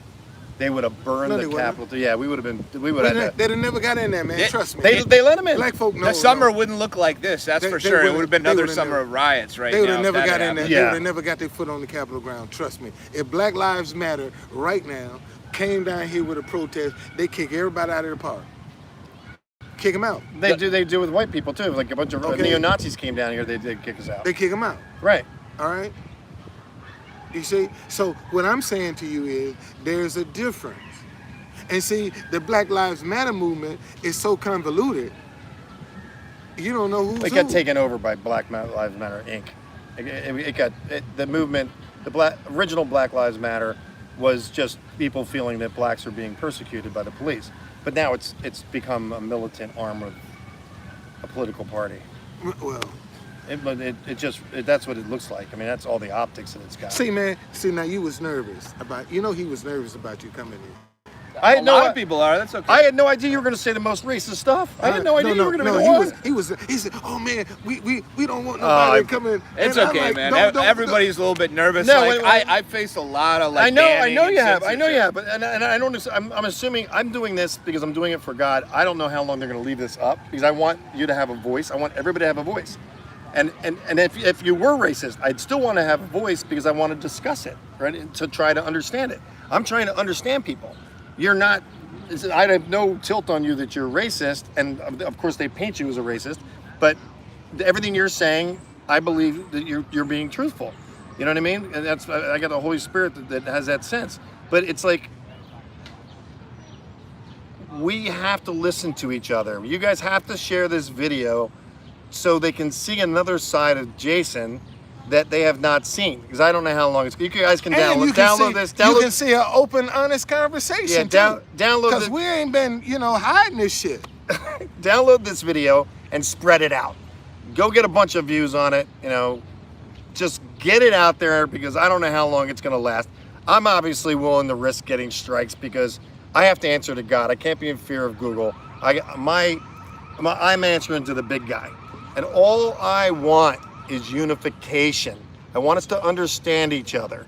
I want the black community to understand Asian people to understand the black community, so we can all slow down and we can listen to each other and love one another. I mean, I sound like a Beatles song, but We should get an Asian person next time. I think that so. would be interesting because that's like. Do you want to join? Do you want to get right in the now, conversation too, it's Jason? You want to come back and we'll get an Asian person to do it? Sure. We got anybody in mind? Yeah. I'm thinking. If you're Asian and you want to talk with us because you feel impassioned, get in touch with me at 856-332-9044. Text me, or you can go to intel@officialmustangmedic.com if you want to get in the conversation with Jason, Don, and I, and speak from an Asian perspective so we can get the conversation going. We'll probably, now it's good, the sound's good, because I wasn't counting on the Palestinian protest, but I like the outdoors. And then maybe So we if you can want to do join this us, inside, so we can set the it up viewers a are little. the viewers saying they want Don and I to do it once a week. They're enjoying our conversation. Yeah. Because you can see Don and I come from different perspectives, but we still respect each other and love each other, and are trying to understand each other, which is cool. You guys are both DC locals now. I'm a resident. Oh, how many years have you been here? I'm 45. And how long have I been here? 3 months. Was I right? Was I right about Liz Cheney? Shut up, Was I right? Shut up. Shut up. I told him. Shut I up. told him Liz Cheney. Shut up, He shut goes, up. no way. I've been here 40 years. Yeah, There's yeah, no way shut they're gonna up. kick her out. Yeah. Bye, Liz. But anyway, that's gonna be a regret. It's already That's gonna be a regret. Oh, what? Getting rid of Liz? That's right. That's Oh gonna Lord. be a regret. No, it's not. You like her? You like the Cheneys? Yeah, I do. I like Liz. You must have just decided that. No, because I why like would you Liz. like her? Because she's standing up for the truth, man. So it was a very recent thing. It wasn't like you No, liked no, her no, family no, and no, everything. no, no. that they I stood like for? Dick Cheney? I like the fact that no, I said Liz. Okay, I didn't say nothing about a crazy dad. You like Liz because she didn't like Trump. No, I like Liz because she had the courage to stand up. And You don't speak think the she truth. supports those crazy wars like her father did? Hell yeah. Probably. I think that's more important than at least Trump kept us out of the war. Yeah. Now look at the Middle East now. And the gas prices, you know. Oh, like, yes, I went up $1 in 2 weeks once that's he was out. terrible. And the 600% increase of child trafficking across the southern border, and the babies that are being drowned in the Rio Grande. You guys can see that video in my playlist, Texas Crisis on the Border, something like that. Look at the playlist, and you'll see a deputy talking about they're throwing Mexican babies into the water to distract the border patrol because they get $5,000 to $10,000 a head for people from Asia and from the Middle East. So the Mexicans are disposable. The drug cartels could care less about life, and it's being ignored. And Camilla's waiting until June to maybe go out, and she laughs. Sorry. All right, I'm back. And the economy's tanking since Biden got in. The cryptocurrency, the Bitcoin Oh, is crypto. going Well, down. the Tesla didn't help that out. No, he didn't, didn't help help it that out. out. He But, didn't I help mean, that the out. Biden administration is trying to put all these regulations Right. on Bitcoin that also are causing 'Cause they wanna long-term control it. problems. And then you talk about the crime and how bad it used to be in D.C. Like crime is going through the roof all over the country because of these lenient policies, anti-police policies. You know, look at all the carjackings that are DC happening. and let me can I jump in on that? Go ahead. DC, 333 police early retired or quit because of the policies, and now the crime rate is cruising. The police union did a letter on the statistics.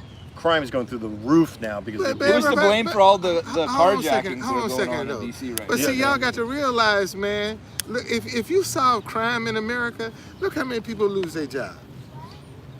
Look how many people would lose their jobs if they solve crime. Are you saying they're not solving crime to keep work?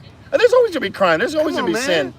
You wouldn't have all the attorneys, the clerks, the judges. You wouldn't have no need for Yeah, but that's police sin nature, officers. Don. That's sin nature. There's always gonna be crime. Oh, okay. It's So not- if they're not trying to- we really get down to crime, all right, there's a lot of people living pretty good, black folk, off of this crime, making six figures off this crime in the black community. How? Overtime. You mean Maybe. the black police officers are doing better because of the crime? You see what I'm saying? But you're saying they're allowing the crime to get more work? Do you know how that system works? Tell me. So, have you noticed that whenever a crime scene comes, cops come from everywhere to get on the scene? Have you noticed how many cars come? You ever thought to yourself, man, why so many police officers coming to this crime? Because every one of them on the scene got to go to court. That's overtime. Like everyone, I don't think Every one of them. I don't going. think- Yes, sir. they all have to go on the stand. Yes, sir. I'll check. I'll look into that. They get court time. Yeah, but I don't know if every one of them goes. There might be a key witness. I don't. No. There's a report. Every one of them gonna go to court. Let's look into that. Does Okay? every police officer have one to go of to them. court? I don't know if about they that. If they on the scene, they gonna get court time, but that's overtime. All right, Mustang soldiers, do your Okay. homework on that one. 'Cause I So don't you know don't about think that the attacks on police and defunding the police has anything to do with the increase in crime rate, or the fact that people are cops are afraid that if they shoot somebody with a knife or a gun, they're gonna A black get woman? a murder charge or Nah, get man, sued man, or something? Man, listen, let me tell y'all. See, here's the problem with the police department. The police department don't take that first complaint serious. Yeah, but you're stereotyping, I man. ain't bullshit. Now you looking at one of probably the only person in Washington D.C. that's done fought corruption in the police department. Oh, I know you told me Where about some those stories. cops went to jail. Did you tell the viewers about that? Okay, no, I was a vendor, man, and back in the '90s, and we had some vending cops that was on the tape, George Hardy and David Brooks. And I complained. It took 7 years. The first time I took a complaint to the police department about them, they told me I was making that shit up. Well, they want to think that. You see what I'm saying? They want to think that. And see, and what I'm saying to you is now, like then, the rest of the, if the police department would take that first complaint about that officer serious, man, we wouldn't even be having this discussion. You wouldn't have to defund the police.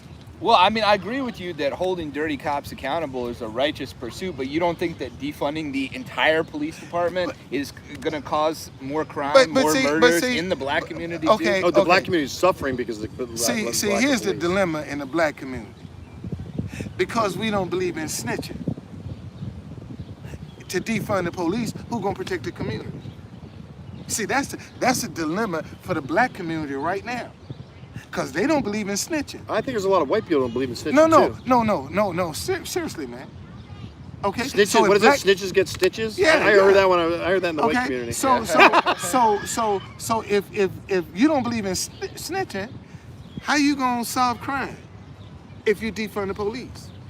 Yeah, but does it correlate what you're saying? Absolutely. I mean, there's one thing that's like, you know, people don't want folks to get rung up on petty drug charges, but it's another thing like protecting murderers and so forth. Yeah. People might just not want to say something because they're afraid of retaliation, And that's which is a different what we thing. have. That's what we have in the black community is retaliation. Is that Okay? Because we have a lot. Not me. See, here again, this is a statement that a lot of people probably say, "Oh, look at him, he cooning." But see, we have a lot of young black boys that can go out here and commit these heinous crimes and hide among us in the black community. And we scared to say, that's him right there. See, that's the main problem I have with the premise of the Black Lives Matter movement. You never see them like standing up for like a church deacon or a school teacher or a lawyer. Every time it's like a gangbanger, drug dealer, hardened criminal with a violent criminal record. Why not protect the people who in the community who are business owners or who are scared to death because of these criminals that Black Lives Matter is supporting? Then you wouldn't be able to get the finances that you get. Who wouldn't be able to get the finances? Black Lives Matter. You look at the money they done got raked into that thing, man. From affluent white people. From everybody. And 90% of the Black Lives Matter money goes to the DNC. Okay? All right? So, you know, again, we got a lot that we have to unpack and address. Okay? And it starts with conversations just like this. Okay, this is where it starts, man. Because there are a lot of isms on the table. You know, like they say, well, black men don't want to be fathers. But Who says that? A lot of white people. I don't say that. A lot of white people say black men don't want to be fathers. But then if you look at the welfare system will tell that black man, have as many babies as you want with as many different women as you want. As long as you ain't in the house, we got your back. We gonna take care of you. Just for the record, I've spoken to a lot of black people and a lot of white people, and I've never heard that. What you're saying a lot of people do. I've never heard that people are saying black men don't want to be fathers. I just never heard that. Man, in my experience, I haven't heard that. Mustang, not only do we teach Americans this flawed American history, but we teach foreigners the same history. So now I understand when a foreigner can come here and call me a nigger, because that's what he's been taught. You see what I'm saying? There's a lot of ignorance with bad upbringing. But that's what he's been taught.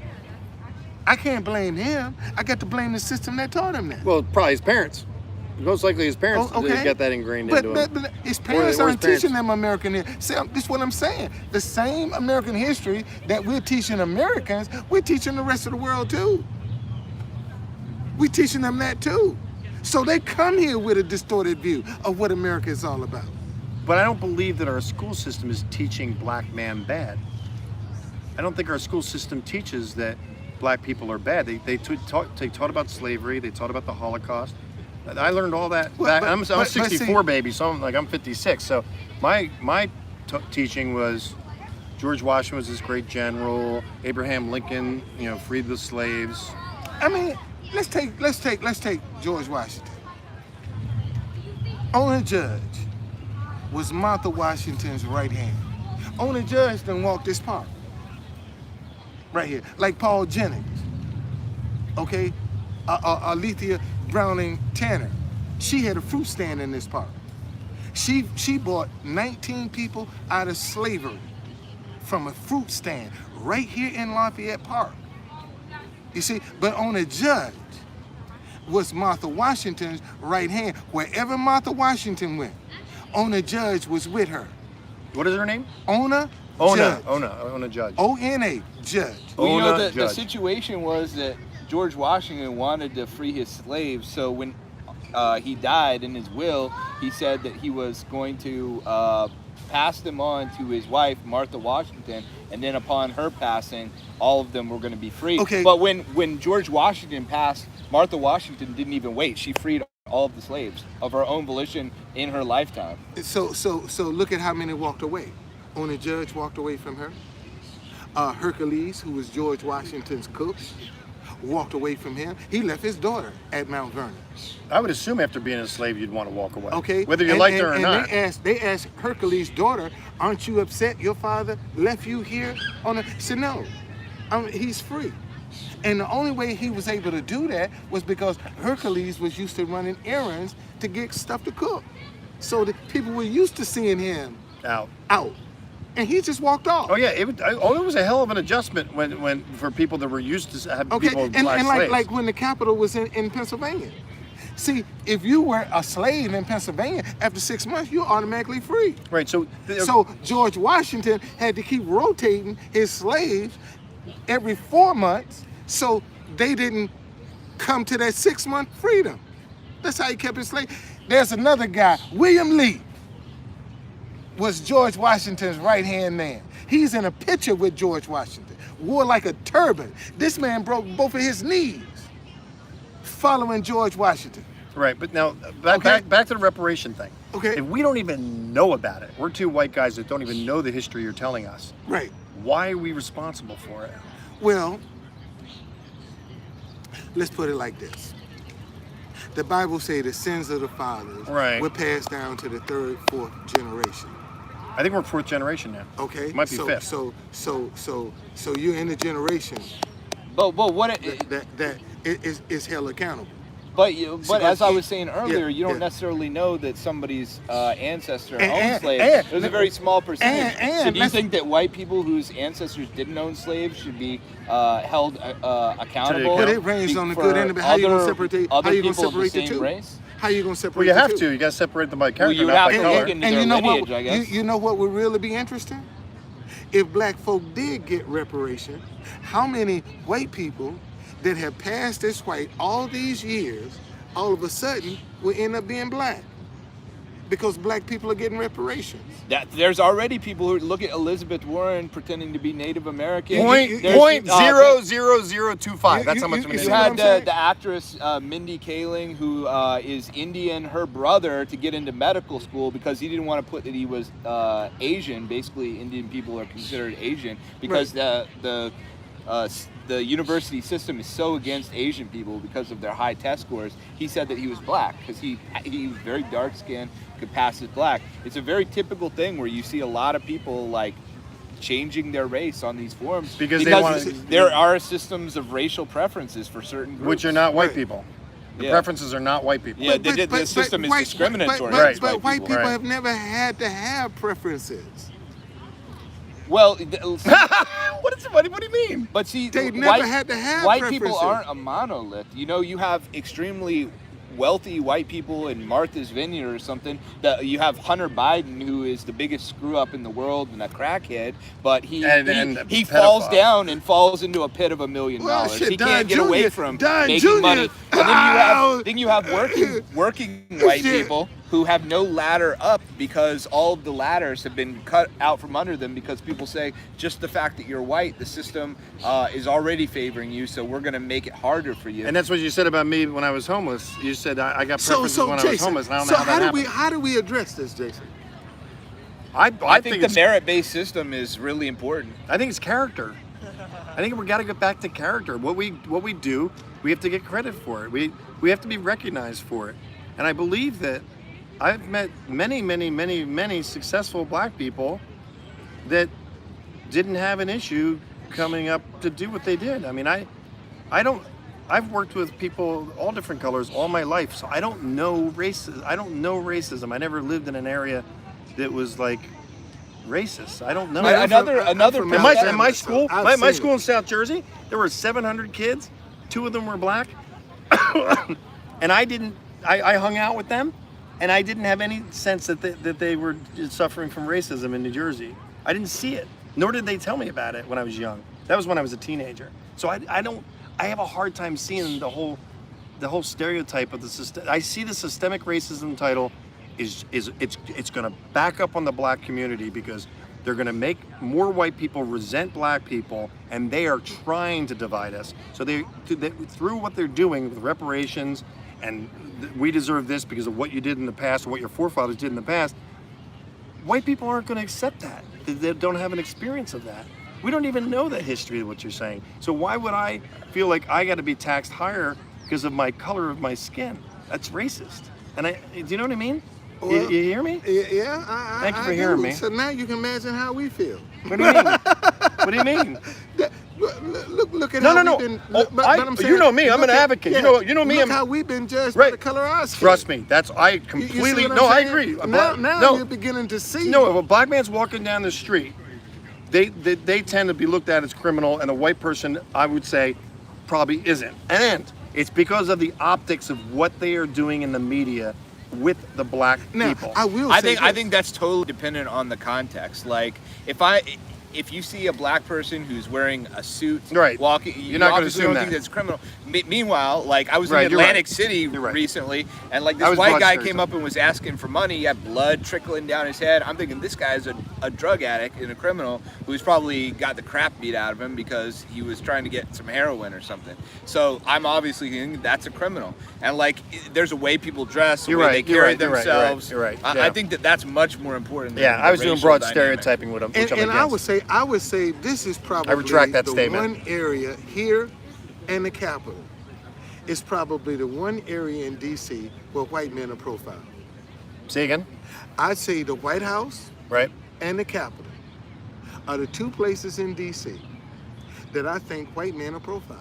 I think they're profiled all over the country when you're talking about federal law enforcement. White people, white men specifically, right now are being subjected to what Muslims were subjected to after 9/11, where they're doing phony terror plots, by people who were minding their own business, saying stupid things online maybe, and entrapping them. Like what happened in Michigan with that Governor Whitmer. Those guys that they say were gonna kidnap her or whatever were just a bunch of yokels talking smack online. They had no plan to do anything. And then they had an FBI informant, and these guys are getting paid big money. Women's pretty evil. And they go in there and they have the whole idea. So it's not like they're busting a plot. They're doing a virtue test of these people like, hey, why don't you guys do that? Why don't you do this? And they push them over a long period of time so that their resistance breaks down. Like that's the same thing they used to do to Muslims. It's a violation of people's civil liberties. So yeah, the FBI, and that's why they keep saying white men are the new domestic terrorists. I think it's clear that there is a racial profiling that is happening towards white people. Oh, absolutely. Yeah. Absolutely. And that's going to be real interesting. But when you talk about the success of people in the black community or any people, I would say you also have to look at what the definition of success is. And a lot of times it's coming from these studies by these academics who spent their whole life in the university getting PhDs and whatever, and they can't see anybody being successful unless they're wearing a suit and tie and they're in some office building somewhere. But the reality of the situation is we overemphasize the universities. Yes. We underemphasize blue-collar work in the trades. So why are we trying to force anybody, white or black, into these university systems when these degrees, for the most part, aren't even helping them? Why not help people get the trade skills that they need to be successful? They're cutting trade schools out of the school. But see, this is what was in our community, trade schools. That was it was my community too. I did a trade school in my Jersey community. And they took it out. Yeah, they took it out of everywhere. Okay, so now we don't teach Americans how to be self-sufficient. Right, and to the point of success. And everybody can't be a doctor, lawyer, or scientist or something else. And your success if you're supporting your family, no matter what you're doing. If you're digging holes or you're let's define success. Well, success is being able to support your family, which means access to capital. Success is nothing but how much access you got to some money. I was making $10 an hour working for a guy doing landscaping, living in my parents' house with my kids. Hear me out. couldn't get a job to save my life because of my videos with my MustangMedic videos. And I considered myself successful because I was taking the opportunity that I had. I was trusting that God was giving me that opportunity. I was showing him that I was willing to work, and I considered that a success. Another person would be like, "You look." I mean, Trump made fun of people like me being at my parents' house in the basement. But I wasn't in the basement. society But what I'm saying is that what society says we have to let go. We have to now go as individuals to each other, like we're doing here, and not blanket the society. The society, as in general, is longing for unity. They don't know it, a lot of them, because misery loves company. So the people that are miserable and hateful and just want to separate, they're trying to drag everybody down with their misery. That's why we have to start to support each other, because you'll feel better about yourself. You got to look for the good, and to understand that we're all going to have bad, because, you know, as being a Christian, I believe we're all sinners. We're all dirty sinners that deserve nothing but death and ashes. So everything's a gift. Every breath you take, and you have to come with a perspective of, I'm going to find something good in this person, not look at the bad. Now let's see if they got it. Let's see if anybody got any questions for us. All right, it's good. We're going to Yeah. questions and answers. You got your glasses? You look in there. I hate wearing my glasses on video. All right. Anybody got some questions? Remember, Come on, man. 10-second hesitation. Everything is suppressed. Everything. We're family. I'm saved by grace. What questions do you have for Jason? Or you Don? got any questions? Come on, man. Ask me all my questions. You come on. If you got a question, come on with it. It's coming. It's a little delay on the texting. Okay. Don't see nothing yet. Wait it out. It's coming. Will Don give Jason a set of dinnerware? What is that a reference to? No. Listen, man. I have designed. That's right. I have designed an African-inspired set of dinnerware. Are you gonna give a set to Jason? And I want to see actually, that. I'd like to have a I'm set. trying. I have a YouTube. I have a GoFundMe up. I'm trying to Tell them about it. raise. Tell them about the GoFundMe. I got a GoFundMe, man. What's it called? Truth Conductor. Oh, it's right, and it's on your website. TruthConductor.tv. All right. TruthConductor.tv. You can go. Just do GoFundMe. Dinnerware for Truth Conductor. Man, help him out, guys. And listen, because it is something different, and I found that I have 11 different designs that I'm trying to produce, and I asked for $250,000. I've only collected $110. $110. Yeah. All right. And I think That's a start. I think people are shocked that I'm asking for $250,000, but the shit is expensive. Okay, and it ain't cheap. All right, and ain't nobody doing it. And all I ever wanted was a chance. Man, give me a chance to get this stuff going. Yeah, man, in fact, you know what? Somebody asked Don, why do you believe black people can't be racist? Oh, that's a good question. Because first of all, racism run things. Black folk ain't never ran nothing. Oh, black folk ain't never been in charge of nothing. You're killing me, Don. Black folk are not in charge of the educational system, the financial system, none of that. We ain't in charge of shit. Oh, Ben Carson. All right? Ben Carson was in charge of HUD. Ben Carson ain't. What about cities like Baltimore, Ben Carson where ain't you what? know you have the DA, the mayor, the chief of police, everybody's There's black. so many. And who are they answering to? There's a lot of black You tell chiefs me, chief of who are they police. answering to? They answering to the white community. All these black folk. Y'all listen, let me tell y'all something. Listen. This is what they listen to me. like watching. If Obama did anything for black people when he was president, Michelle Obama would be a widow right now. If he had any kind of black agenda, Barack Hussein Obama would be a dead man if he had a black agenda in the White House. Okay? Somebody's asked me, have you seen a TV scene named Black Sails by Stars? No, I haven't seen that show. No, I haven't seen that either. Well, they can do black shows. We just can't do white shows. All three of you guys are very likable. Well, thank you. I'm sure Jason appreciates that. Yeah, for sure. I get so much hate. That's a nice compliment. Okay. Your audience is very friendly. Well, very thank you. Not always, but thank you.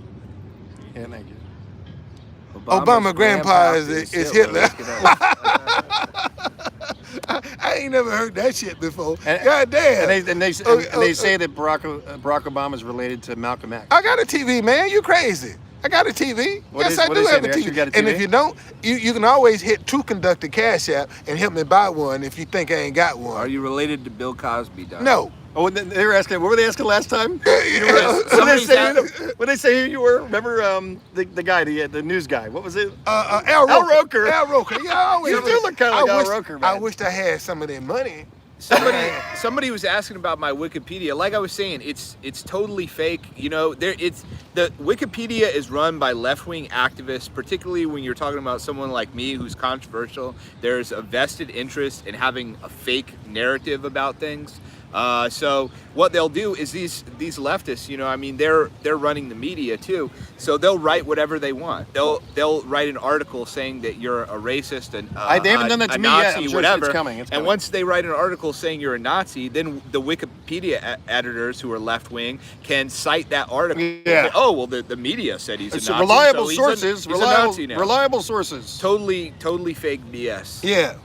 True. They won't write anything that's positive about me. Like, I've had many news articles recently that are more about my quest to sort of unearth the truth about what happened in Charlottesville. The independent report that said that the police chief who's in the command center with the city manager and the FBI said, let them fight. Instead of trying to keep the peace, he said, let them fight. And then that independent review said the chief of police destroyed his text messages, and the Charlottesville PD command staff destroyed their text messages. I've been investigating it for 4 years. I found out that not only that, but the city manager wiped his phone. And I've been doing numerous lawsuits against them to try and get that evidence. And just recently, the latest thing, they said, oh, well, it wasn't wiped. The secret messages still exist. The phone was damaged. And they won't say whether the Charlottesville leaders destroyed the phone with a hammer or whatever they did. But these were all news reports, but that stuff isn't in my Wikipedia. It's all negative stuff. They don't want to talk about my quest for truth and justice and to tell the real story of what happened. It's just phony baloney BS. So that's what I have to say about that. I'm glad to give you the opportunity to be able to say that, Jason, on video. Thank you. All right, man, we've been on here an hour and 15 minutes. Boy, this was good. Well, Don for DC mayor. He ran for mayor. I ran for mayor. I would have voted for you, Don. Somebody is asking why I think Richard Spencer is a Democrat. You know, he's a elitist, you know, and a lot of the elitists want to be with the in crowd. I don't think so. I think his girlfriend is a white feminist. Is it? Yeah. I thought he was dating a black girl. No, that's like a rumor. People That's always rumor. have those kind of salacious rumors or whatever. But I think he also feels angry because so many people on the right have turned against him. But also, like, the truth is, just on my experience with Richard Spencer, I do think he is a Hitler worshiper. And there is an element that the National Socialists, part of their thing was socialism. So somebody like Richard Spencer looks at the Democrats lovingly because he's like, if I can't get the Hitlerism, at least I can get the socialism. Yeah, they keep forgetting that Hitler was a socialist. Man, I wish worker that's socialist one of the guys party, I right? wish we could talk to, Richard Spencer. I wish we could get him out here. It's possible. You know, I wish we could talk It's to possible. He used to live around here, but I don't think he lives around here anymore. him. Yeah. All right, let's see what we got. That's a long one. Can you read it quick? Or you might have to tap the screen. Program. Somebody wants a fun fact. Do you have a fun fact about yourself? A fun fact? How about you get a fun fact? My wife was black, Mayan Indian, and Mexican. She was half Mexican, quarter black, quarter Mayan Indian. She's Where'd my you meet her? ex-wife. I met her smoking a cigar in Santa Monica. She was sitting there, 23 years old. I was like 29 or 30. I looked at her and she's puffing on a cigar, and I said, there's no way she'd be attracted to my bald white butt. Like on the boardwalk or something? No, in Santa Monica at a cigar place called Lone Wolf Cigars. And then she was about to throw my business card out. And the reason my 3 kids exist is because she looked back, she decided I had a nice butt, and she kept my card. So my butt cheeks are why my 3 kids exist on this earth today. Is that a fun fact? Is that a fun fact? That's an interesting Just say it like it is. You gotta say it like it is, Jason. That's a good one. Yeah. There any more questions? Well, I'm gonna be hearing about that, Don. Yeah. It's the truth. Yeah. So she was going in to purchase cigars? I saw her smoking a cigar. A week later, I met her. I said to her, I gave her my card. I said, hey, maybe we can hang out, because I really thought she was interesting. I really wasn't thinking about dating her. She goes, oh, I don't want to date you. I go, no, I'm not trying to date you. So she was walking away, but she used to collect 10 cards a day. She was smoking hot. sponsored by a gym. She was just in great shape, and she was my number. I was like, ding, ding, ding, ding, ding. So when I gave her my card, she was walking away. She was actually attracted to a guy named George I was sitting with. So she was mad at me for giving her the card in front of George. I heard all this later. And as we were leaving, she looked back and decided I had a nice butt. She was about to throw the card out, and she kept it. She told me that story. All right. Well, anything else? Any more questions for Jason? Y'all got any more questions? We're about to close it out. We're going to close this out, man. This has been good. It's been a great conversation. It's been a good conversation. Man, y'all share this. Okay? Y'all share download this video. Okay, share this video if you can, because we need to get this out. These are the conversations that we need to have. I'm not going to do any kind of copyright strike. All right, we need to do this. I'm married. I'm divorced. I'm married. What are you, Jason? My wife is Filipino. You got a girlfriend. He's got a girlfriend. Look at his face. I shouldn't say. Oh! Yeah. I'm married. Say. So my wife is sitting in the Philippines waiting for me to come get her ass right now. No woman's waiting for me. Yeah, so yeah. So that take dating out for me. Any more questions? No dating for me. Well, I don't really want to date either because I got 2 teenage girls, 15 and 14, and it would be very complicated to get dating somebody right now with what I'm doing. 2 years. You've been married 2 years? Been married 2 years. I was married 17. Been 2 years since I seen my wife, man. Wow. My wife left going back to the Philippines 2 years ago. So I'll just plug my stuff real quick. No, plug since, it. Don plugged his thing. On Twitter, I'm at The Mad Dimension. Also on Gab, at The Mad Dimension. My website, if you want to learn more about what really happened in Charlottesville, my website is jasonkessler.us. That's jasonkessler.us. See, there you go. jasonkessler.us. Okay? Or you can go to truthconductor.tv or MustangMedic on YouTube. And I'm everywhere. MustangMedic. He got so much shit going on, boy. I ain't lying. God damn. This man is hooked up with some stuff. Someone is asking, have you seen Biden at the White House? No, I did a long lens shot through the fence, through the gate when Lafayette Park wasn't open. So, it looked like Joe Biden. He walked out. He was on the shot. And some people believe that it was him, and some people don't believe it. 9 times out of 10, if he gonna come out this way, they're gonna clear the park. Yeah, and him or Kamala Harris come out, they're clearing the park. And I talked to Rainbow Six. A lot of you follow Rainbow Six because we both cover the ground in D.C. And he said that he saw President Trump maybe 4 times in the 4 years that he was here.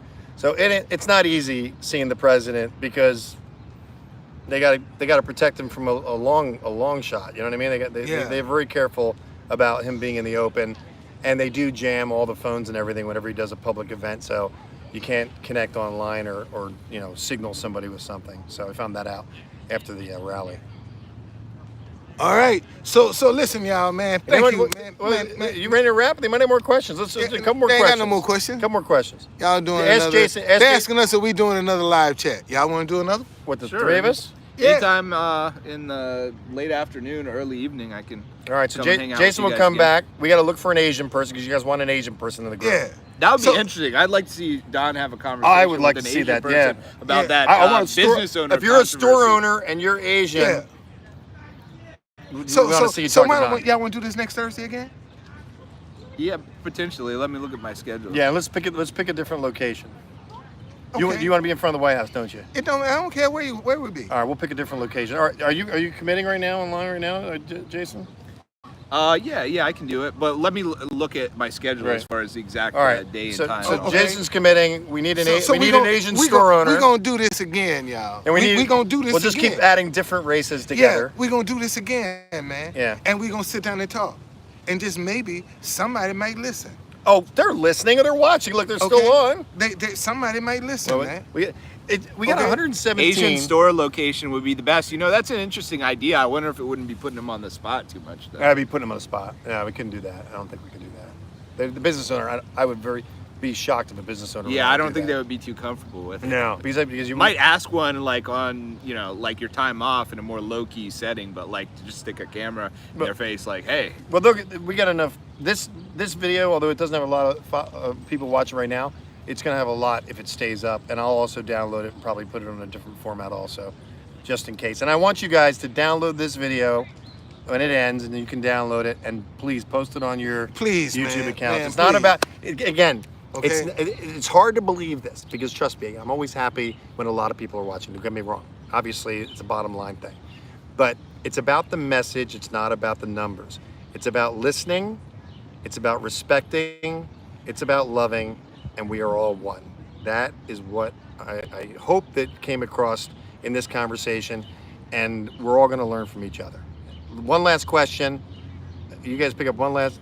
We'll pick up one last question, and then we're gonna wrap it. Make it for Jason, because he's our he's a special guest. He's our first special guest. He's the first one.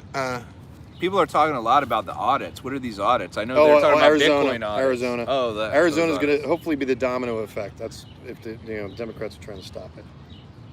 Jason, are you single? I can't talk about my personal life. No comment. He said no comment on that, which I got a kick out of. He can't talk about I know that. that feeling. Okay, This is Jason in the LDZ. What is that? that's the Lil Dick Zone. What is it? What's LBZ? Lil Dick. What? That's the Lil Dick Zone. What? What's the Z stand for? LD, the Lil Dick Zone. LDZ. Oh, Lil thank you very Dick much. Zone. What? They're asking Jason, are you in the Lil Dick? Why are you asking that man about his dick? Don't worry about his dick. Oh my gosh, let's move on. Don't worry about That's it. not bad. We need one good question, nothing sarcastic stuff. Boy, y'all crazy.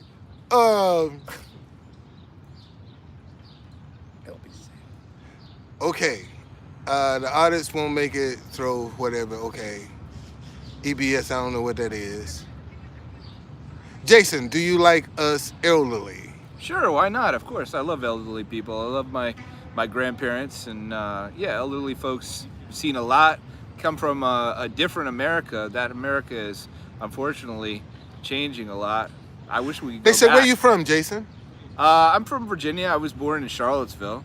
Oh, No, so you were born in Charlottesville. Charlottesville. Oh wow. It's changed a lot, though. Is that why you went to Charlottesville? Is it because you were born there? Yeah, I mean, I was just happened to be there, so I decided to go to UVA. Oh. You know, but Charlottesville changed a lot. It was always a left city, but like I was saying earlier in the chat, the left has changed a lot. The left in Charlottesville used to revere Thomas Jefferson and free speech, and there were free speech organizations associated with the university, and all that is gone now. Yeah. Like that's the corollary, you know. It's like people attack Thomas Jefferson because there's so much hostility to white people right now, but really it ends up hurting everybody, because what they do when they attack somebody like Thomas Jefferson is they're attacking the ideas that he stood for, like free speech and right of assembly. Yeah. What was your major when you was in school? Psychology. Ah! Actually, I started out with filmmaking, but I ended up getting my degree in psychology. Good thing you get to use it a lot, apparently. Yeah. Oh, and on the subject of elderly, I am going to be interviewing a 102-year-old veteran at Carlisle at the Ford Nationals. I'm going to go there in about 3 weeks. He's bringing his buddies, and they want to do an interview. I have an interview of that gentleman on. I'll link it. If I remember, I'll link it to this video. You can see my interview with him, sharing about what he believes is happening to America now. It's really fascinating. And I'll be in Carlisle at the Ford Nationals if you want to say hi. Do you think they're attacking free speech or the fact that he had slaves? I think it's one and the same, really. You know, of course, there are a lot of people who literally care about the history of the founding fathers and the fact that they had, some of them had slaves, even if they opposed the institution of slavery, even if they took radical steps to abolish slavery, even if they emancipated their own slaves. But I think that also a lot of the people who have these sort of radical opinions that are trying to reshape America, you know, they don't want to have a conversation about it, so they want to attack free speech. So maybe it's not their intention to be attacking free speech when they attack Thomas Jefferson, but I think it just works out in their favor that way. And see with Jefferson, man, I think they should tell Sally Hemings' story around wherever he got a statue. Tell her story. But She see, had about there's 4 or 5 kids controversy for over that too. Like people Yeah, that I she- talked to are saying, you know, she had a family by Jefferson, but not necessarily Thomas Jefferson. You know, so that is where the controversy lies. A lot of people are trying to act like that debate is over, and it was Thomas Jefferson's children. It may have been his brother. Well, it's still in the family. Yeah, that seems to be. It's the still case. in the family. Well, I don't fault Thomas Jefferson for liking black women. But No. it's not But settled see, that like he I was mean, it's with bad that they Sally were Hemings. slaves. Don't get me wrong. But see, y'all got to understand, slavery was designed to be permanent through the woman. If that Oh, right, woman you was talking about that. enslaved, everything she birthed, even if she was So raped, he was creating new slaves. was a slave. You see what I I'm guess saying? I guess That's I'm- how slavery was designed to be permanent. Yeah. She was freed though. No, she never was free. She wasn't free. Her children was free. She wasn't free. So just like what's predicated today on the status of the woman? Welfare. I thought Thomas Jefferson freed all his slaves. No. He didn't? All right, guys. Oh, Jason's pulling out his phone. Okay. Let's Yeah. check that. No, he didn't free her. Yeah, I thought the same thing. I thought he freed all his No, he slaves. didn't free her. He ain't let that poo nanny go. You're terrible. You're terrible. He wasn't gonna let that poo nanny go. Oh, No, Lord. all them children, y'all get out the house. It But sounds no- like she was freed upon his death. Oh, you're right. Don's got you. Okay. Yeah, he's schooling us, Don. Schooling us on that one. All right. That's So a good so he thing. didn't free her. Told you, man, he wasn't gonna let that poo nanny go.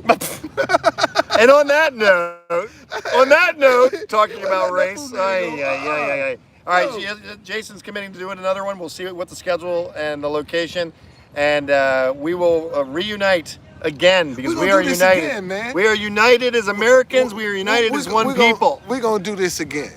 Okay, we will do this again. Appreciate you All guys. right, next Appreciate. week. Yeah, and I appreciate. Okay, but in order for us to be successful with this, man, we need to share. We need y'all to share this, man. Yeah, we do. Y'all got to help us with Download this. it and Okay, upload it on if your you channel. want to see this, man, you got to share this video so we can get the word out, man. Yeah, because you might not be Okay. shadow banned like I am right now. That's I'm right. going through a rough time right now. Okay? I'm going through a rough time where I was shadow banning. Yeah. I'm grateful for everybody's look support. Here, you bums out there, I need Oh! 270 more Done. subscribers to be able to go Let me live. Okay? ask So nicely, I Don. need you bums. No, Don. Don, let me ask nicely. Okay, let me ask nicely. All right, there's about 100. You bum. No, Don, you're killing me. You're not motivating people. It's terrible. Go there and follow his channel. Get him up to past 1,000 so we can start bringing in some money I to need his y'all to views. quit messing with me. They're not get on- messing with Don. Yeah, quit, come on here. You're killing me, Smalls. Okay. All right, we're out. All right. So, but no, man. Thank y'all very much for this, though. Appreciate the time. Appreciate y'all hanging in there with us. All right, because we done had almost 100. So steady. again, Okay.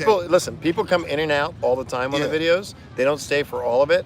So Right. there's a lot more views than what you're seeing, and we cannot look at the numbers because all of those people that are here right now are important. I don't like saying what numbers they are and wish they are more because it discounts the people that are actually here. You're all appreciated. Please show some appreciation to both of these gentlemen and share this video. One for Jason so he can get the word out of that he does believe that black people and white people are equal. So that's important because neo-Nazis don't think that. And of course we gotta help out Don and we gotta spread the word and love one another. Yeah. You want to press the button? Because I hate pressing the button. Press Okay. that little X right there. Right here. All right. there. Hey, y'all. Share this. Okay. See you later.